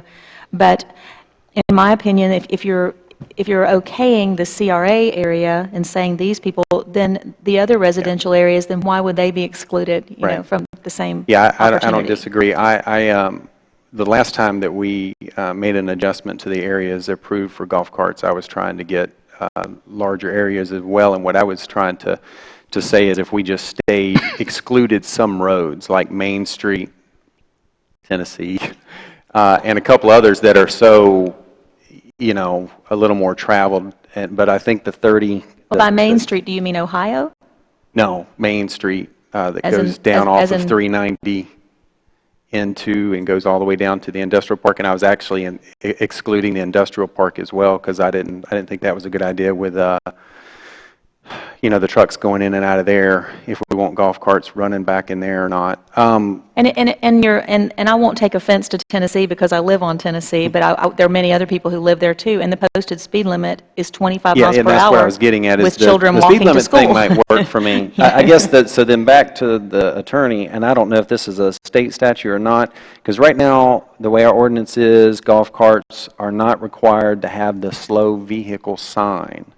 And I know in some other cities, not ours in Bay County that I can recall, but I know outside of Bay County, I've seen that when I was doing my research for golf carts.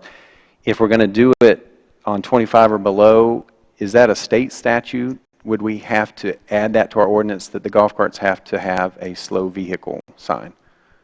We could. I mean, golf carts in general are pretty highly regulated by the state and the state statute, and some of the things that, you know, even some cities want to be tighter than the state rules, and the state has come out and said you can't do that. You have to follow state rules. So where the state does give the city some flexibility, basically golf carts are prohibited unless the city allows them on public roads. And where the state does give the city some flexibility is that we can vary some of the safety requirements. We could add slow vehicle sign or require, some of the other conditions, such as like we already have, with the licensed driver and all those other things in there. So, I mean, we could certainly do that. That's something that the commission is interested in doing. Right, but it's not something that we have to do if we do that. Okay. If we do the No, as long as it 25 or meets the minimum okay. requirements for driving in the state, then that sets the minimum, and we can add extra things to that. Okay. We cannot add a license requirement, though. That's one Right. thing we looked at last time. We Right, can't right. do that. Some kind of fee. Great. That's all I have. Thank you, Mayor. Sure, thank you. I appreciate your discussion. Are Yes, there other ma'am. questions or comments? Mr. Shad? Commissioner Shad, I apologize. I don't want what I'm about to say to be construed that I'm against expanding the use of golf carts, okay? Okay. I'm a methodical, cautious person. I feel uncomfortable with trying to solicit a vote tonight to address an issue that big and as complex as it is. I personally would like to get a paper copy of your presentation, okay? I would like guidance on your feelings as to what areas you really feel, not just what the words say, but put them on a map someplace so that I can study them and ask my own questions of state and county and other people about it. I have an uncomfortable feeling of just blanketly saying, well, we're going to have golf carts all over the city. Okay? It may be more appropriate in other areas than we're currently doing it, but I think there are some areas that it may not be appropriate.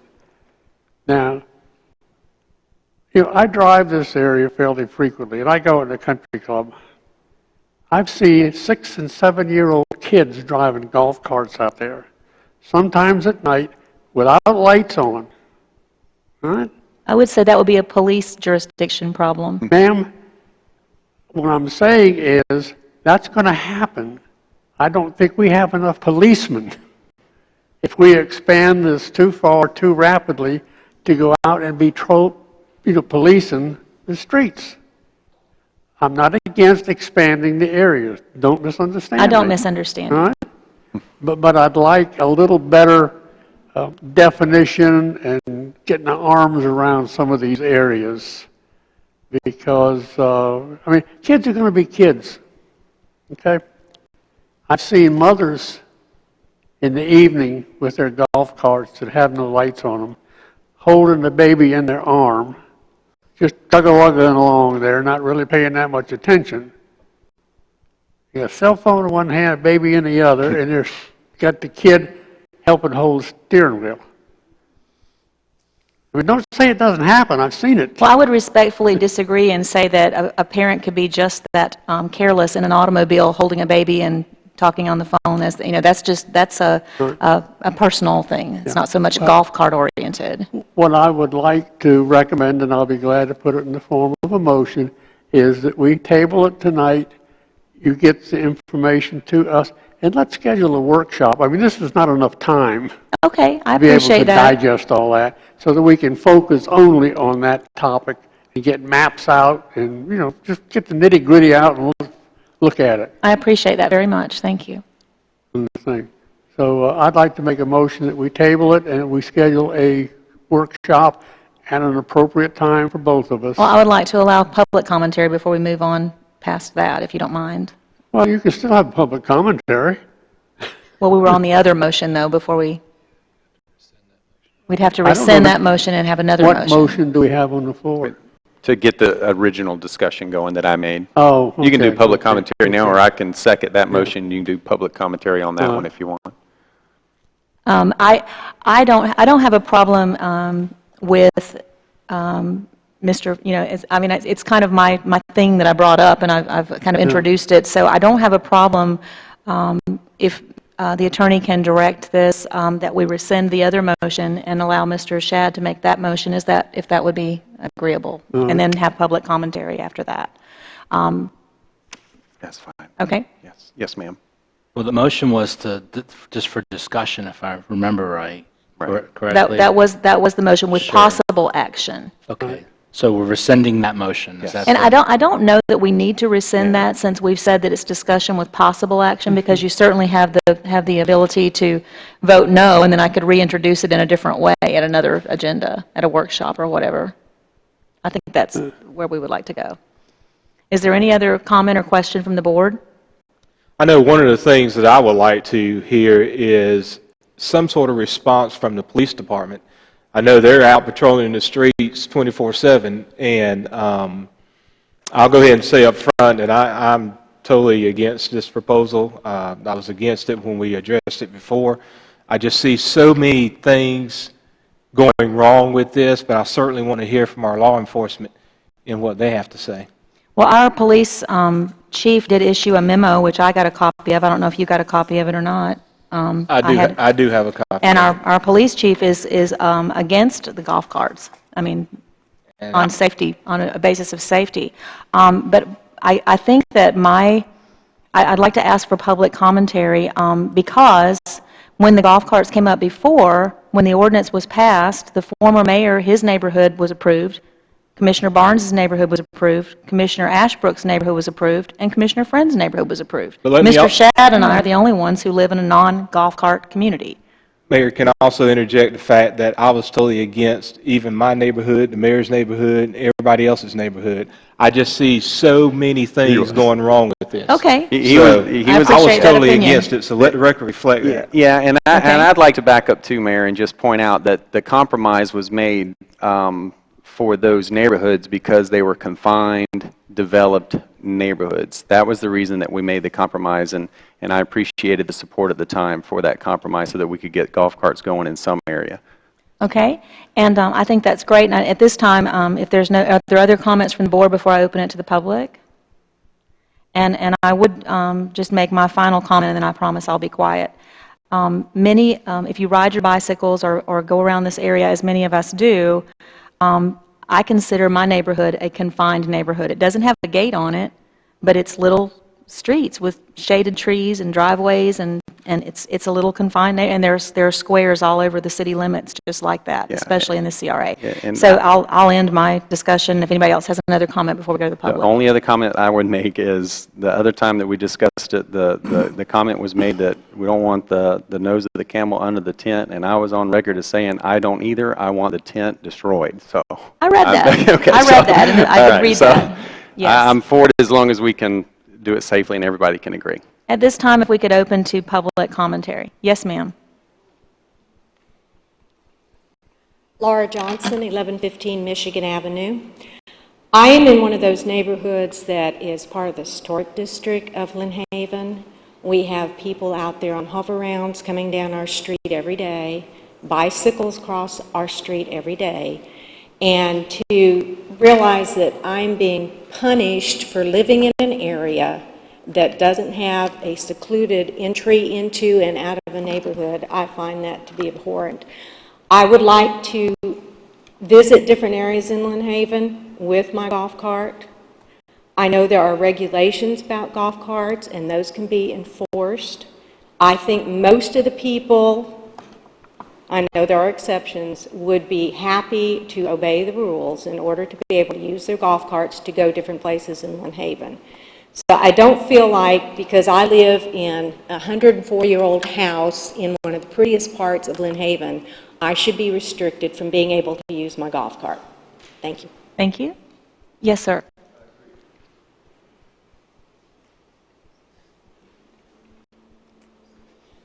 Dan Johnson, 1115 Michigan. For you, I got one saying. You cannot stop stupid. There's nothing you can do about it.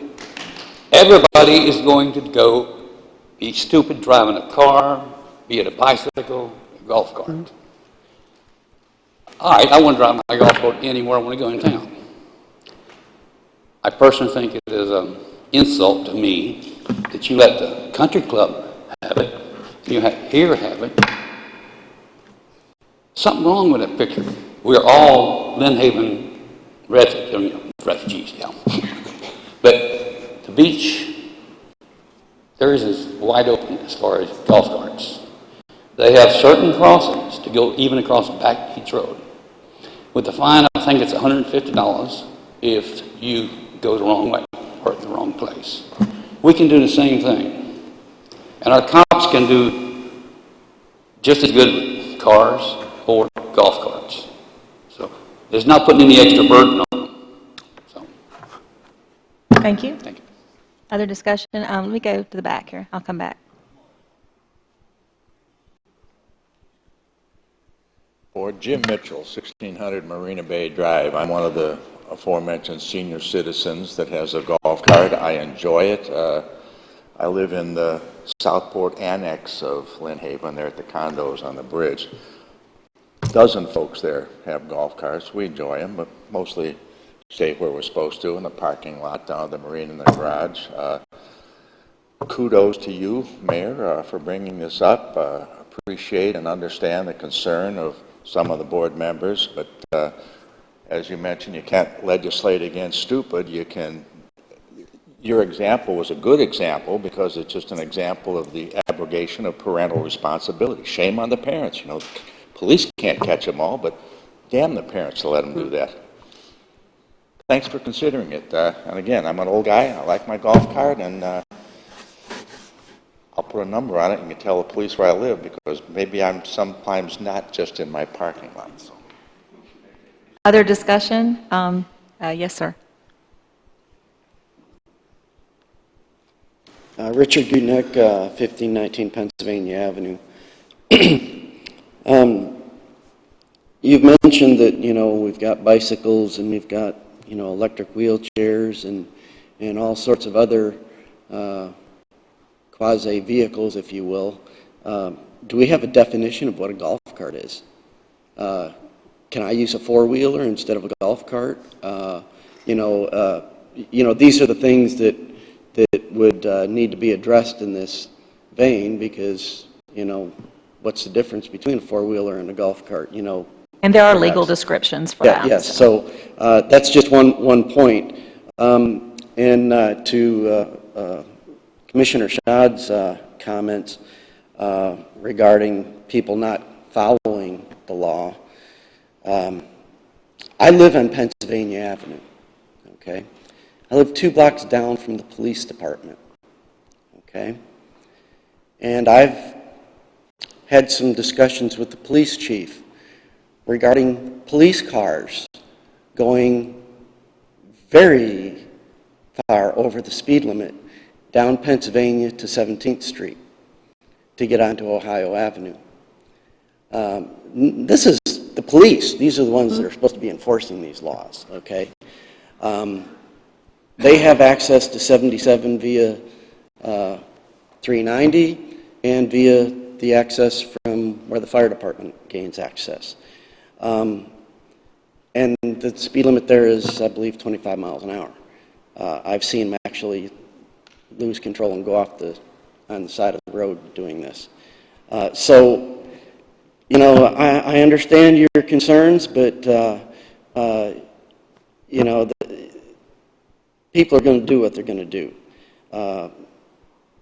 I believe enforcement is something that needs to happen because not only with the golf carts, but I see bicycles all the time going the wrong way on the roads, which is an extreme hazard. And I don't know what the regulations are regarding electric chairs, but I see them all the time. I mean, I don't have a problem with them, but are there, you know, regulations that they're supposed to be following? I would assume they would be following the same traffic laws. The next item is you were discussing a crossing from Pennsylvania on 14th Street. I think that's going to be problematic. I think you're right. Because I can't get across there in my own vehicle. I mean, getting to this meeting tonight, because I live on Pennsylvania, like I said, I mean, for me to get across there, I had to punch it to, you know, get through traffic to get across that I think you're road. right. In the presentation, I was mentioning maybe Michigan would be another. So there's that. I would reconsider that part of the proposal. And I'm not cutting you off, but if you could bring it to a wrap up because we're out. Just one more point. Thank you. And that is insurance.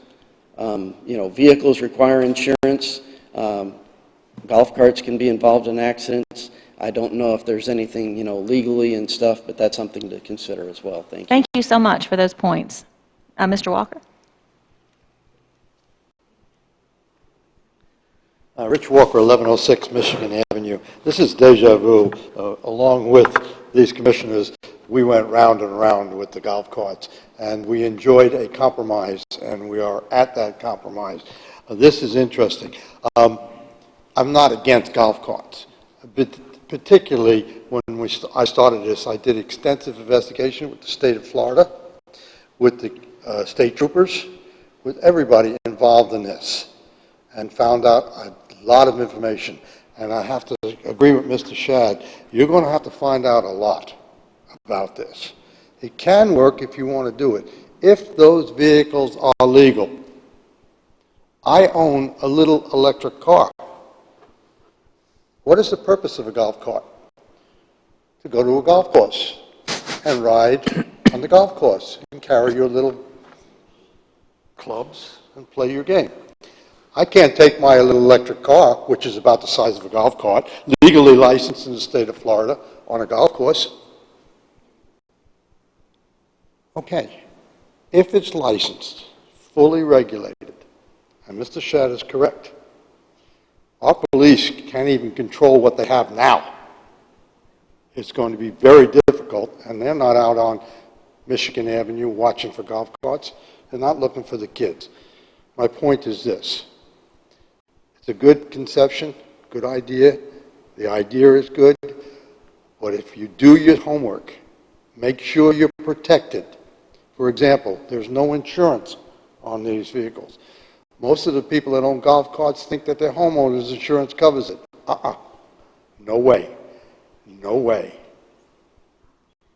And the city, if it passes an ordinance, allows it on that, is then condoning the use of the car or vehicle and is liable if there's an accident.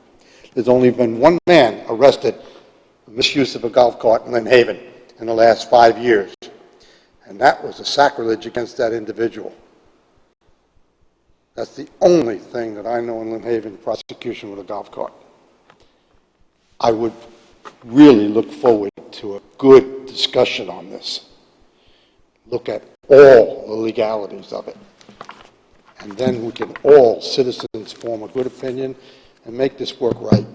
Thank you. Thank you for the idea. Thank you very much. Are there other comments? Yes, sir.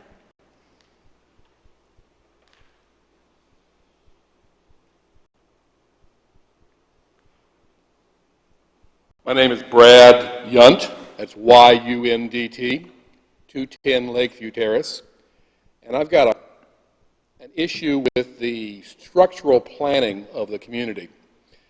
Part of the community is designed as a grid network, and that lends itself well to walking around from one neighborhood to another, to bicycling, and to golf carts, perhaps. Other parts of the town are designed as arterial, with subdivisions that are blocked off from every place else. That is anti-walking around, anti-bicycling, anti-golf carts. I would like to suggest that when we're planning a new subdivision, that one of the requirements of that new subdivision be that it interconnect with its neighboring subdivisions for the purposes of allowing walking around, bicycling, and golf carts. Thank you. Thank you so much. Is there any other commentary or questions tonight? Yes, sir.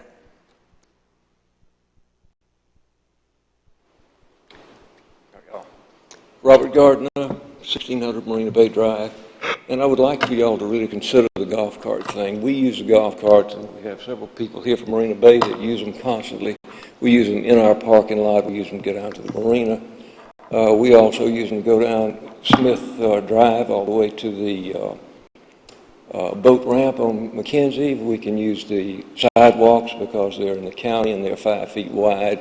There's not any place that we can't go in the Southport area on our golf carts, on the sidewalks or on those streets that are 25-mile-an-hour streets.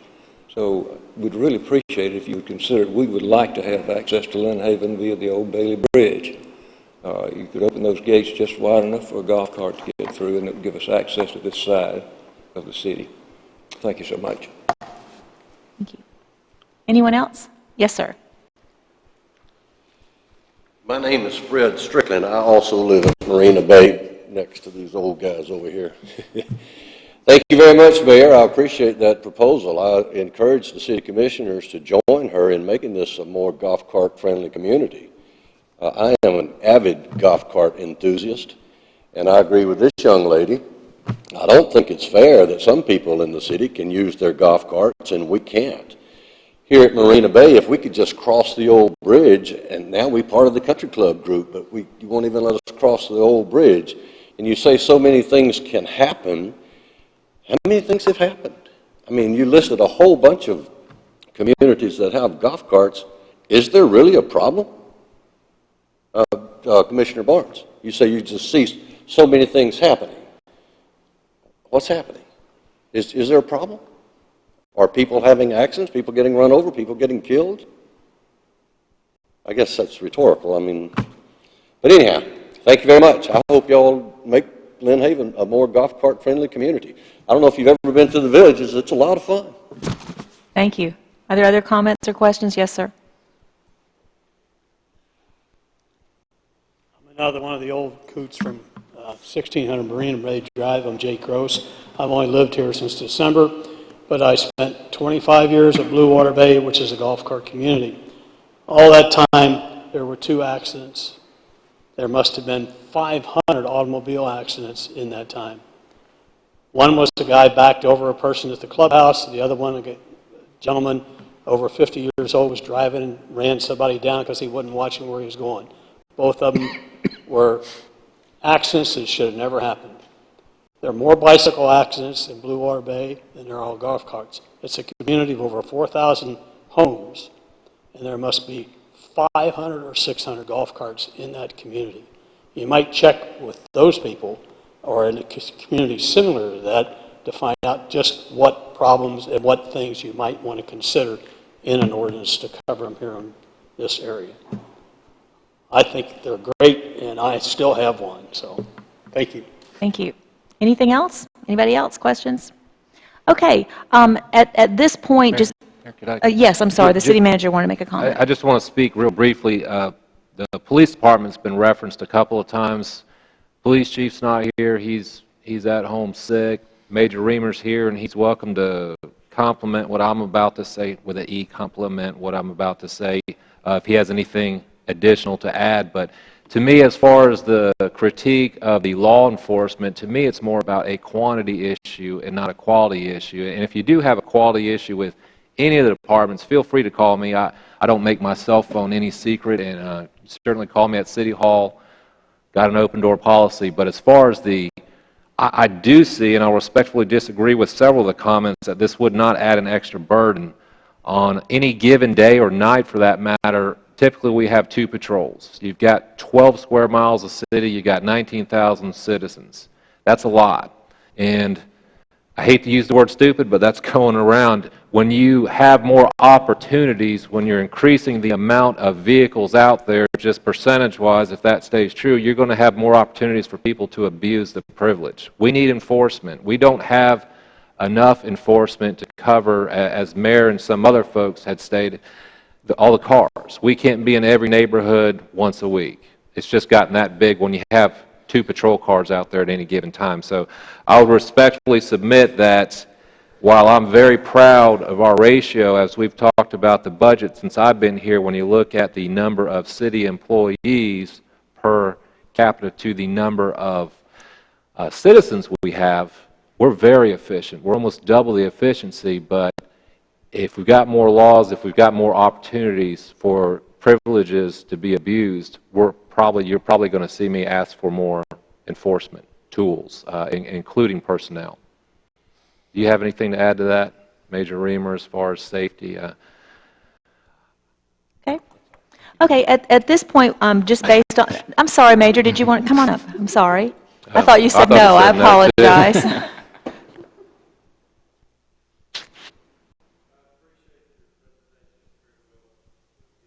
Thank you.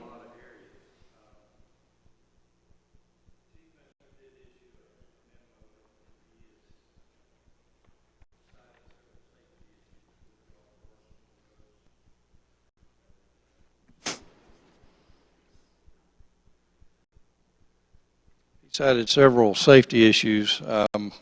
The biggest issue, I think, is probably golf carts are designed and manufactured as recreational vehicles to be operated on a golf course. They're low-speed vehicles. By statute, they're not supposed to go over 20 miles an hour. We did some studies at the golf course out here, just random, picked a couple golf carts, and the average speed we got was 17 miles an hour. You put a 17-mile-an-hour slow-moving vehicle in front of somebody that's in a hurry, they're going to get angry because that vehicle's in the way. So tempers are going to rise.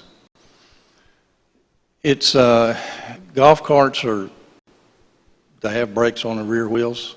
They don't have brakes on the front wheels. They're not designed to go on roads. There's just a lot of inherent issues that come with them. And this may be better presented at a workshop because there's a lot of data to back it up. I've heard a couple of the golf cart friendly communities mentioned, and the information we got was on the internet, so it's got to be true. In the villages in 2012, 13, and 14, they had 115,000 injuries in golf cart related. They had 12 fatalities. In Peachtree City, Georgia, it's a golf cart friendly city as well. It's about a little bit bigger than Lynn Haven.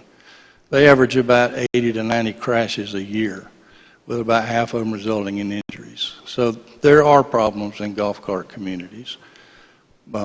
We're just concerned about the safety of people who are out motoring and the people who are walking and riding bicycles. So there are a lot of other facts that we could present, but as a whole, we feel like the dangers are there. The liability to the city is something that you have to take into consideration. And there are enforcement problems that come with more vehicles on the road. So I'll answer any other questions you may have. No, I appreciate your comments very much, and everybody's. I know we've grown into a longer meeting this evening, and at this point, I did have a suggestion. Because just based on this discussion from the panel, I think to put it to a vote tonight would not be a good thing to do. So if I could ask respectfully Commissioner Friend to rescind his motion. Yes, ma'am. I'll rescind my motion, and if you'd like, I'd make a motion I would appreciate that. Yeah, we'll bring back the presentation that you so well done, print it out, get it all of us, and let us discuss it. Let us do some research and come back to a workshop at a later date. That would be my motion. Is there a second? I'll second it. Thank you, Commissioner Shad. There's been a motion and a second. Could we please bring that to a vote, Mr. Schubert? Commissioner Friend? Yes. Commissioner Barnes? Aye.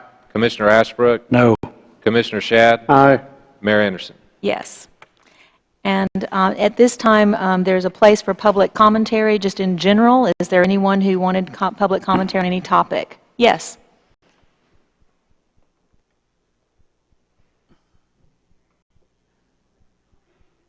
Full disclosure, this would be the mayor's mother. And she still only gets 3 minutes. I'm She kidding. still gets 3 minutes. State your name and your address, please. My name is Jerry Deal, and I live on 511 Tennessee Avenue. And I just have a question to ask. Today, my daughter has asked for you guys to consider having golf carts. What I would like to know, if today they became so dangerous, why did you guys let them be in the country club, and why did you let them be in all these other areas that have golf carts? What is the reason? Are we just being punished because we can't have any? That's my question. And when you have this meeting that you're going to have, this workshop, I think you guys need to question your own selves, because if you've allowed other people to have them, then you should think about us. That's all I got to say. Thank you. Thank you, Mother. I appreciate that. Are there any other comments or questions? Mr. Walker? Didn't get a chance on the budget. Rich Walker, 1106 Michigan. I just wanted to ask a question. 214 budget, the year-end budget listed $250,000 for the 17th ditch. At that year, we spent $25,000. That left $225,000 left, and was supposed to be carried over. You mentioned, the city manager mentioned that he would carry it over. The 2014-2015 budget now, mid-year, lists $400,000 budgeted for the 17th Street ditch, $400,000. Is this $400,000, which was budgeted for at the end of the year 2015, which ends in 3 weeks, is that part of the $4 million? Is that going to be used as part of the $4 million, or is that going to be completed and then the $4 million take over for the 17th Street ditch? Yeah. Let me just explain to you exactly what happened, and if you want to, we can go over the numbers. We did approximately $335,000 for 4 or 8 feet of that ditch. We're not going to finish that before the end of the fiscal year. What has been paid for engineering and the contractor will be cash carried forward to this coming year. That 200 feet is still going to cost us $335,000 or $1,600 a lineal foot. In addition, that change order will address the balance, the 3,300 feet, which is the $3.72 million, which again is in that document, as Mrs. Walker said, just accounting for the debt, not that we're going to encumber $3.72 million. It's going to be approximately $250,000, which will be our debt service. I just want to make clear that the $400,000 that we've been saving for 2 years is going to be used. Yes, and then absolutely. The additional with right will kick in later. Right. It was earmarked, and just for everyone's edification too, instead of doing, I'm big about economies of scale and maximizing and mobilizing once, we pushed it forward to the next fiscal year so that we could do 200-something feet instead of 180-something feet. So we mobilized once. Thank you for keeping your promise. Thank you for the question and the comment. Anybody else have a comment or question in general? Yes. Hey, I'm David McCollum, 3244 Country Club Drive here in Lynn Haven. And I would like to bring out a concern that I've addressed with several employees with the Public Works Department in the City of Lynn Haven about the drainage issue on my property and other properties in the country club. And I'd like to officially bring that, I guess, to the commission with the understanding that the drainage problem has actually caused property damage and is a great concern to me for a safety issue. I've been dealing with it for probably the last 5 or 6 years, and with an expense out of my pocket to do some repairs, and also the Public Works Department in the City of Lynn Haven has spent money and done some of the repair also, but didn't complete some of the repairs, and the issue has returned. I became aware that some of my neighbors were having some of the same issues, and not to the extent that I have had, but they have great concern of sinkholes in their yards, property damage with the foundation of a home. I've had several portions of my fence that have come down. I've had, right now I probably got a 6 foot by 4 foot sinkhole. It's about 3 foot deep along my fence line. My property also, and a lot of people are probably familiar with it, but I have a back driveway that comes in off the end of Delaware Avenue.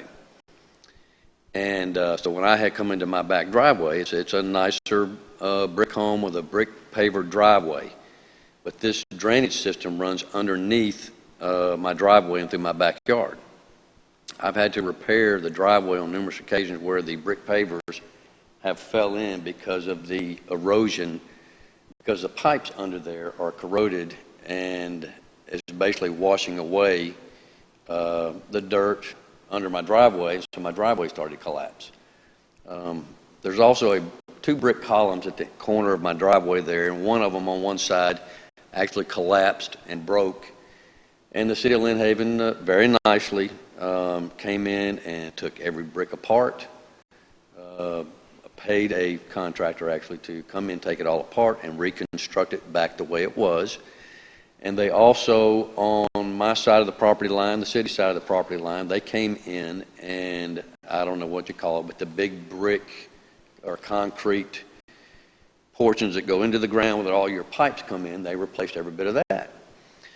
And some of my neighbors actually asked the mayor to come over and look at their yards yesterday, and I just happened to find out about it, and so I wanted to give my 2 cents to her and ask her to come look in my backyard also. I showed her the sinkhole between the fence lines between my property and Mr. Trailer's property that's 3 foot deep, and I also brought her over and showed her where the City of Lynn Haven had made repairs to my property, but I also showed her where it is starting to do the same thing with the drainage ditch that runs under my driveway. And I said, this is where it's gotten soft, and I took to take a step, and I actually fell in. If I hadn't have been purposely trying to show her something and just normally walking through my yard, I probably could have broken my knee.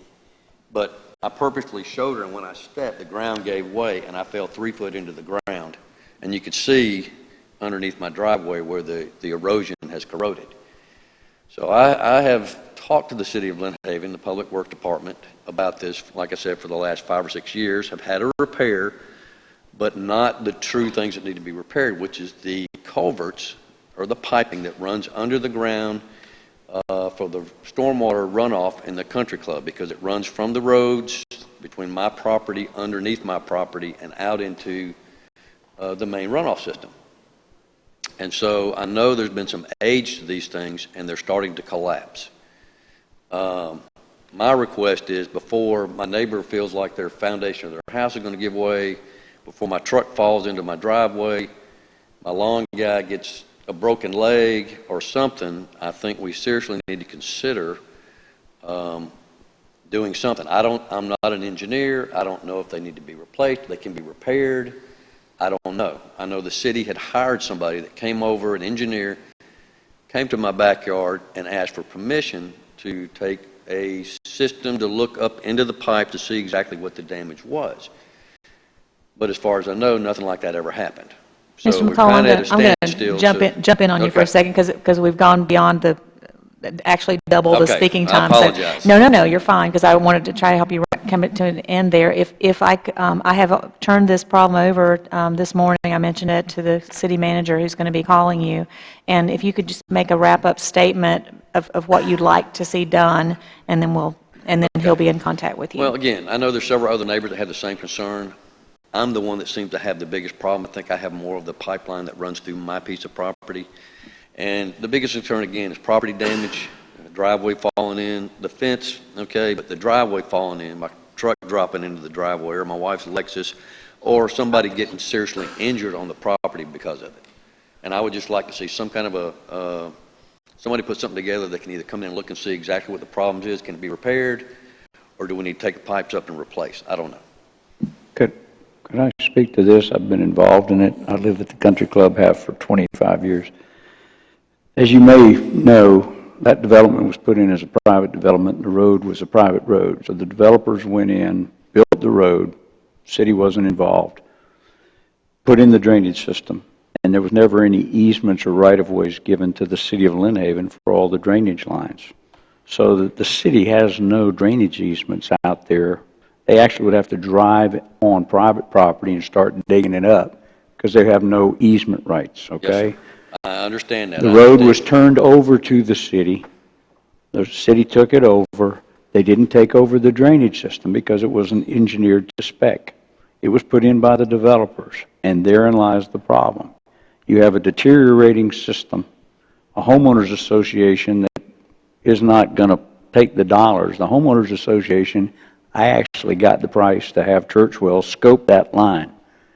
And the former manager, might have been, anyway, we had an agreement with the homeowners association to go halvesies on the cost. It wasn't ludicrous, it was $1,000 or something. Okay, but the problem is between, say, you and Mr. Carl Trailer, okay? You all own your property to your property lines. There's no 12-foot drainage easement there. You would have to be willing to get property owners to give drainage easements to the city so that we can... Every property owner has agreed to that. You bring that to me in writing. I've heard this for 10 years, okay, and nobody... This is why I'm here. Nobody has ever come in and said, I'm willing to give up 10 feet of my property as a city drainage easement. Okay. Okay? Trust me, when you get more than one person trying to agree on something, I understand that. it's a pretty tough nut. And there's a whole bunch that got to go down that line between your house and the end of the country club. half of which have put fences and swimming pool decks over the drainage pipe. Yes, sir. Okay? So if those people are willing to allow the city, if we even accepted it, they're going to start tearing up their swimming pools to get to clogged lines? The ones that I've Talk seen, to there's those no people. swimming pools. The drainage ditch is far enough from the back of the property. There's swimming pools in one of the yards. I've had two engineers look at this. So bring me an engineer report that conflicts with what they've said. That there are not existing structures that would have to be torn out or moved, and that's only if the city would be willing to accept the easements, and once they did, we would have to then dig up the pipes and replace them. I have two questions. Okay, first of all, if the city agrees, none of the property owners, I can just about guarantee, and I will not have a problem getting something written legally. Don't want it written legally, I want it to go through, well, it has to be land dedicated to the city. Okay. Not a, I will, I think I will, I think I I can. understand that point. Surveys have to be done, But property given the other away. point that I have, if the city owns the road, they own the drain that the water goes into, the city water that goes through my property, my Correct. ditch is what you're saying. Correct. Okay? Then how much do I charge the city for using my drain to go through your That water drain system? belongs to the homeowners association. It was Okay. put in by the You just told HOA. me it belonged to me and my property. No, the land that that pipe runs under is your property, okay? That pipe was installed by the developer to benefit the homeowners association. Okay, so the homeowners association, or you're saying they're the ones responsible for that? I think you got it. Okay. Well, it sounds like there needs to be a lawyer involved probably to decide. More than one. Probably. But the city is still willing. The city is still willing, if I'm listening to you correctly, if I get enough Hey, city's not willing to do information- anything. I'm one person F5. Okay. Well, my whole point was to bring it to the commission because it's an issue and it's definitely something that needs to be resolved because of the property damage and the safety issue, and it's huge. So Yeah. I've done my part to bring it to the That's commission. fine. Which is what I wanted to do. All I've seen is, I've been over there and walked it too, and I've seen berms of grass. There's a lot of people that have been there, but the problem is nothing's being done, and that's where I That's want to make correct. sure that I brought it to somebody's attention. Because as far as I know, I didn't know anybody else here knew about it. I've known about it for eons. It's just, there's too many parties unwilling to sit down and make something happen. Well, I saw you fall through your driveway yesterday showing it to me, so I think there's a problem, and I'm willing to look more into it. I mean, I don't know what I could do, but I'm willing to investigate. Well, and we had a meeting We with don't own the It's frustrating to me as a property owner, you know what I'm saying, in a nice neighborhood to have to deal with In May of 2014, if I remember correctly, we had a meeting in the old commission room with the homeowners association. Mr. Trailer was there. We had, I think, more than one or two meetings about this issue. There are other issues, and I'm not discounting yours. It is a real issue, and I'm glad to hear that at least we've been out there trying to address this. We have made some efforts. I've got another subdivision in the city that the developer installed a subpar lift station. The only thing, I mean, the city just can't come in and take over infrastructure that wasn't built to city code because it's an incredible expense to the city. I'm And sure when that stuff was put down, it was probably put down within code. That's changed, so. I don't think there was a code. yeah. I don't think there Right. was a code when that was put down. Exactly. My point is there's considerable expense. We're always willing to talk to you about potential solutions. The last I heard, as Commissioner Ashbrook had said, we had volunteered to pay for half of the scoping of that pipe, and then we just didn't hear anything. So, you know, I'm not pointing any fingers, but I'm saying there's infrastructure all over this town that through no fault of any homeowner, they inherited as part of buying into the subdivision that the city could take over at considerable cost.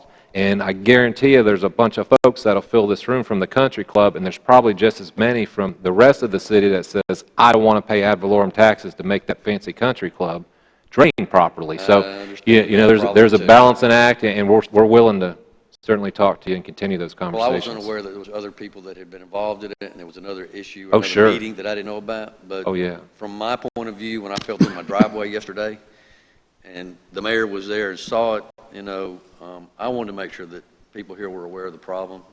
In fact, there Okay. was a culvert So box. thank you for listening. There was a culvert box fixed in your driveway several years ago at the city's expense that Yes. really wasn't the Yes. city's responsibility. And I mentioned that earlier, that they were very cooperative, and Okay. it was explained to me that way.